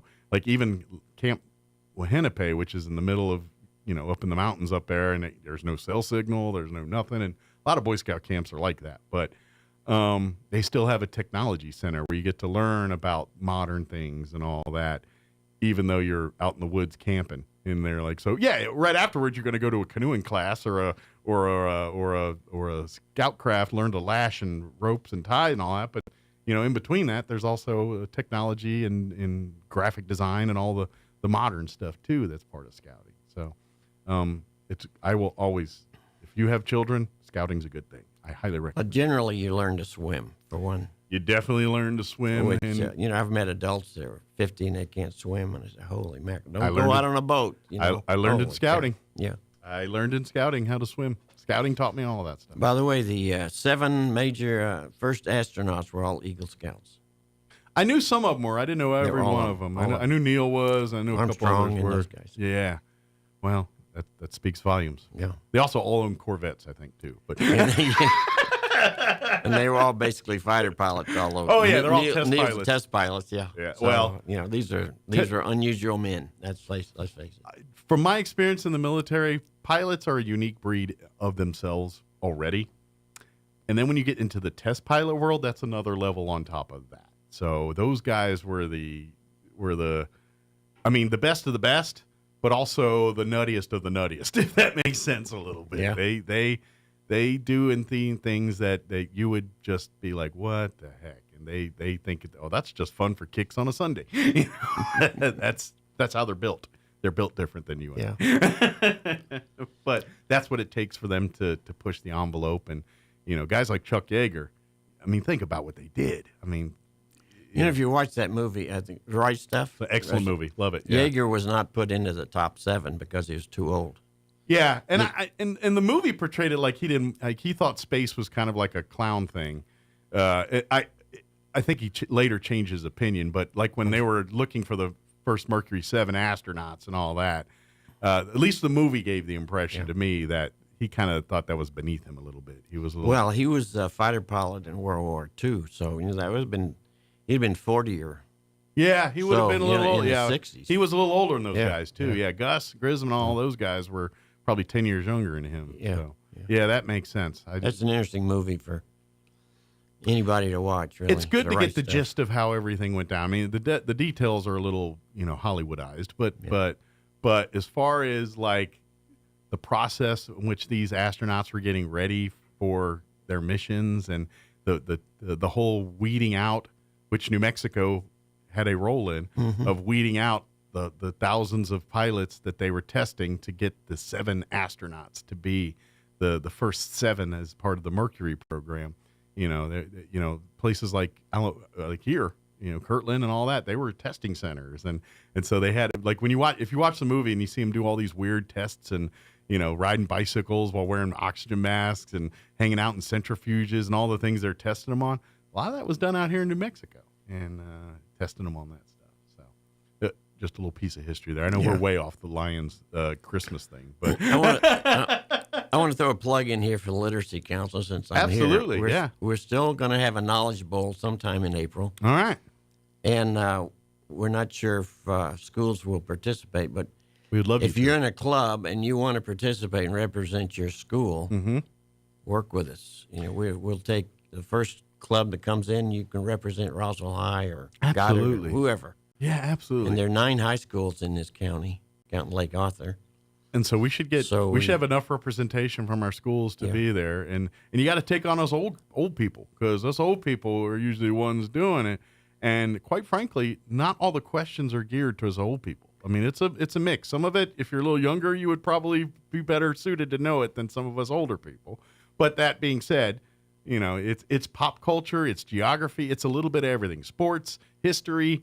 It's game on. So that's the idea. Is you get you and 4 others that are kind of, and between the 5 of you, you're kind of experts in your own little fields. Maybe one's good at sports, maybe one's good at history, maybe one's good at pop culture, maybe one's good at geography, whatever. And that's kind of the gist. However, I'm going to guess most teams have one person that knows all of that and the other 4 that know a little bit, and they kind of, you know what I mean? Like there's always, but however you do it. Well, there's always some grandpa there who knows everything. Yes, because they lived it. Except the new stuff. Yes. And we throw a lot of questions from a lot of different categories, a lot of different history levels. And that's when our younger fans generally start. A couple of music things, like who was Elvis Presley's drummer? Right. I have no idea. Yeah, well, they're like, who's Elvis Presley? And we got a problem. Well, that's like, I saw one of those over the weekend where it was like an old photo of, I can't even remember who the famous singer was. And then, but the whole point of the meme was, he just got this dude to play guitar with him. You look over, it's Jimi Hendrix. Yeah. But they're like, who's this clown? And like, it's Jimi Hendrix, probably arguably the greatest guitarist ever. But what do I know? Yeah. But anyway, it was one of those memes. But it's a lot of fun. It really is. That's the great part about it is the years I've done it, we've had probably about 20 to 30 teams that were competing, and it's just fun. Everyone has laughs and giggles. Y'all put out a great spread of snacks and things. So if you leave hungry, it's kind of on fault. you. It's Yeah, your fault your because fault. there's a ton of food. We've been doing it in the Joy Center. It's a nice room. It's good size. Got running water and a toilet. We're modern here. We do like And, those things. Yeah. but look for that here in the spring, around April time frame. But in the meantime, looking for volunteers. If you were mentioning earlier, if you're a retired teacher or maybe you just love to work with folks, you don't have to have a degree in teaching to volunteer for the Literacy Council. But they're an organization that help people for free of charge become literate, and that could mean multiple things. It could be maybe they're trying to get a GED. It could be that English is not their first language and they're looking to make English their first language. It could be people helping to get their citizenship. You help people do that too. It could be just garden variety tutoring. Maybe an adult that they were farming and ranching and things like schooling wasn't that important because farming and ranching was, and so your reading level is probably at a 7th or 8th grade level. Well, if you want to make that better, the Literacy Council can help you do that. And all of that they provide free of charge. But they need volunteers to help with tutoring, to help with just helping. And that's just it. It's the basics. You don't have to be a chemical engineer to do this kind of stuff. If you're proficient in reading, writing, and math, you guys have all the training materials. There's, you just don't turn them to the wolves and say. We have several computers and a whole bank of them, really. And programs that you can sit and monitor if you're teaching them something. Yeah, so it kind of is a guide to help you to follow along. So, Right. the experts have figured out the path to help teach people. You just got to follow the playbook, so to speak. And that's I recruited one off the rides this weekend that knows Spanish, and she said, "Oh yeah, she'd love to help with the Literacy Council." I would imagine that's a big That's cool. asset. If you've got some bilingual in both languages, not little Spanish, but fully bilingual in both languages, that would be a huge asset to the Literacy Council. And if you'd like to volunteer some time to make the lives of other people better in our community, and that's really what they're doing. It's just helping people make lives better, whether it's to get to that next step, or maybe it's the grandparents now having grandkids that are in the age of learning some of this stuff, and you feel like, how do I help them with my homework when I can't do it myself? And maybe I should do some of that, or be the example. When you got the kids struggling and you're struggling, you're like, well, I'd love to help you. Do it together. Say, all right, well, Grandpa or Grandma is going to go to the Literacy Council, and we're going to work on something while you do it together. And maybe you're being an example for your children or grandchildren, whatever that is. The Literacy Council would love to help you. But that being said, we need more people to volunteer and help out because they work different hours. You work around the person's schedule. So if they work a 9-to-5 job and are only available in the evenings to do this stuff, then that's when the volunteer helps them. Or if it's during the day because they work nights or whatever, or they got to babysit or whatever it is, you work to their schedule. So. Well, we have someone down there off and on. It's not, we only employ one person, but we have several volunteers on the phones off and on. So sure. You can always leave a message. Someone will get back with you. Absolutely. And the Roswell Literacy Council does has a Facebook page. If you leave a message on there, someone will get back to you too on that. But the big fundraising event for each year for the Literacy Council is the Knowledge Bowl. That I mean, they have other things that go on, but that's kind of one of their main events, and it's in the spring here. And we'll talk more about it as we get into the new year here and get closer to it. But kind of mark it on your calendars now. And like Larry was saying, a big shout out to our high schools.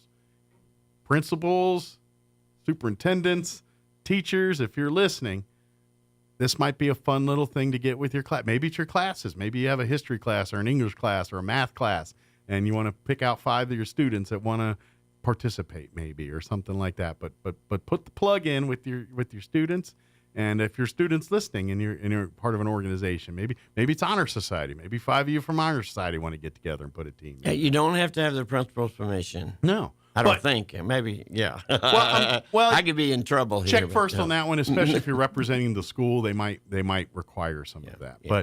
But if you're just a group of friends and you met at school and you don't represent the school, then you don't need the principal's permission or nothing. You just do. But if you want to represent your school, might want to talk to them first.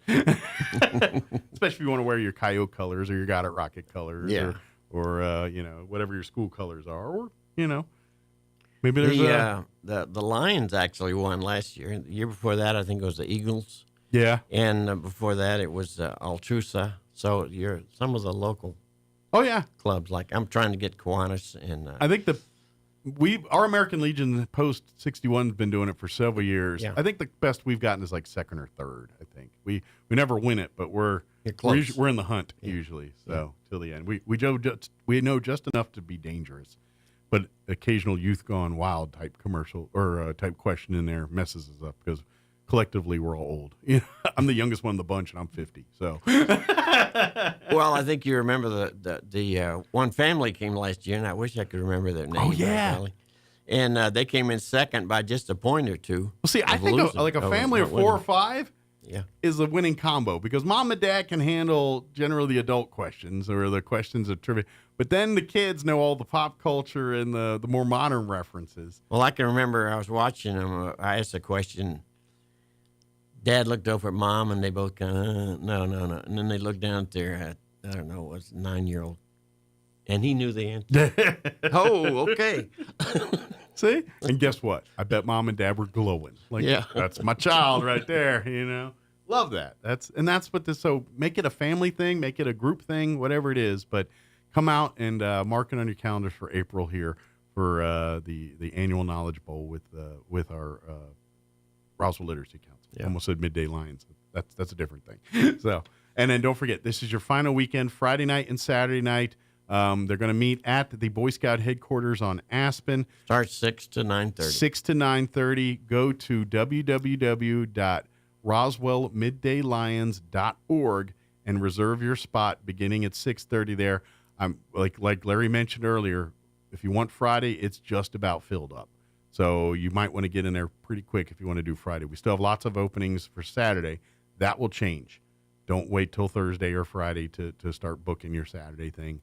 Knock that out later today here. Get it done after the show when you get a chance.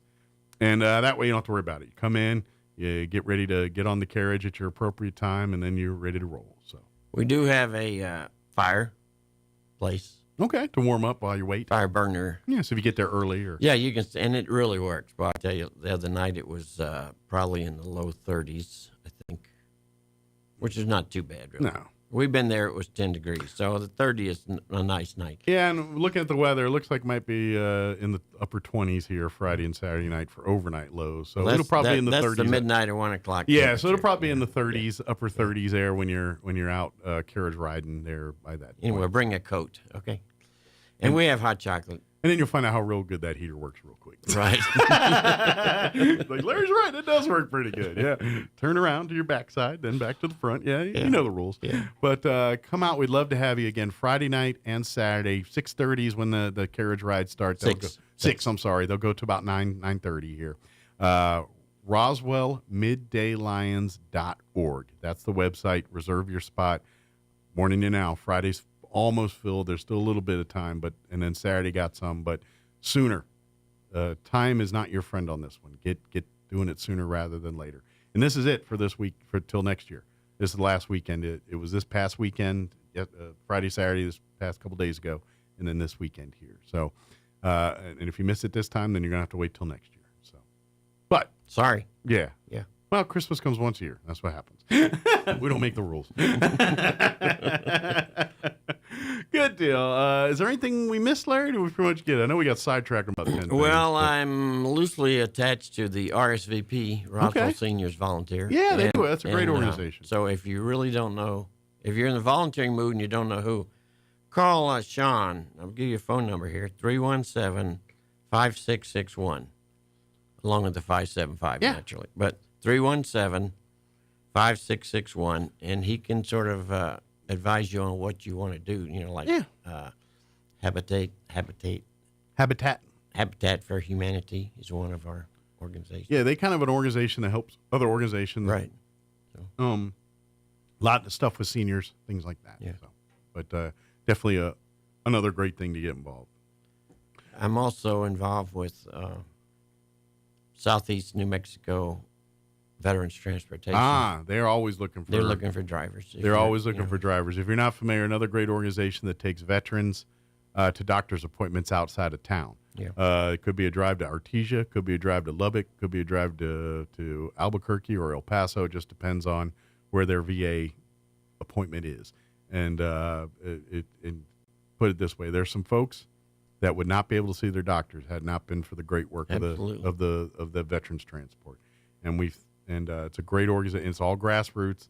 They get some help from a few businesses around town to help with vans and the dealers help us out. Yeah, maintenance costs and gas, fuel costs and all that, which we're so grateful. But it really is the volunteers that make the trips to Lubbock and El Paso and on a weekly basis. Some go 2-3 times a week. Some, and they're always looking for volunteers. Whether you can volunteer a day or every day, they would love to have you. So if you can only drive once a week or once a month, they'd love to have you.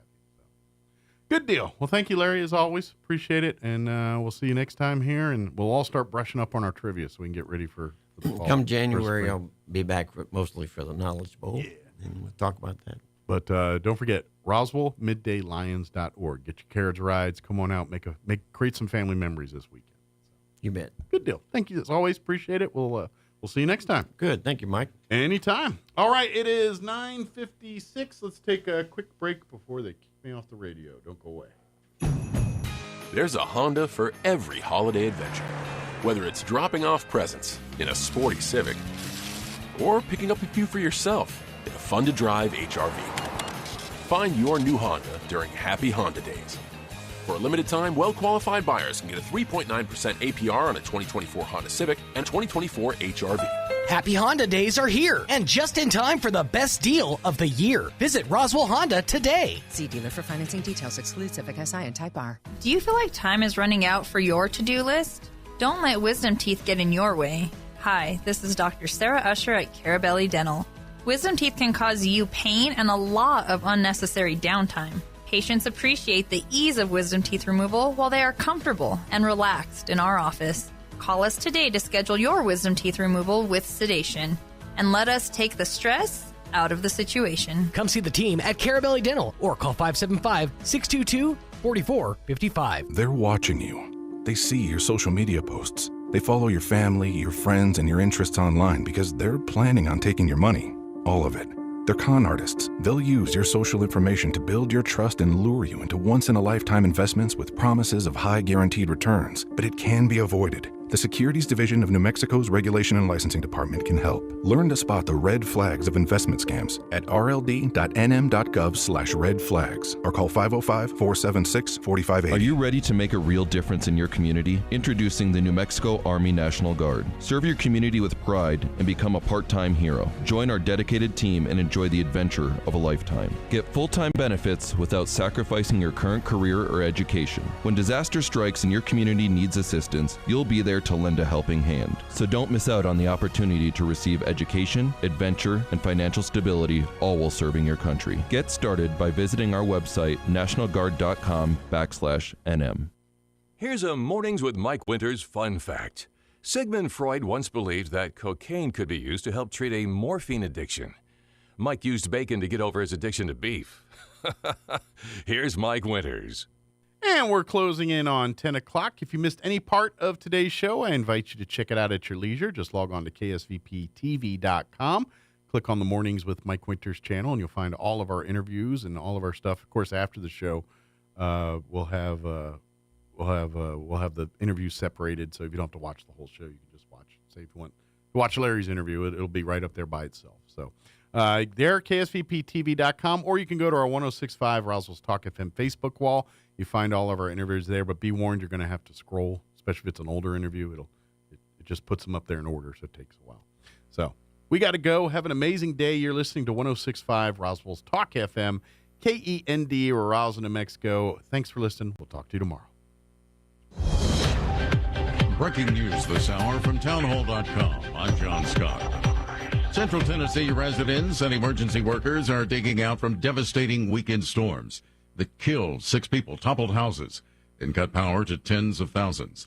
Touring tornado damage on Sunday, Tennessee Governor Bill Lee tells reporters he was saddened to see the damage and human loss in Clarksville, Henderson,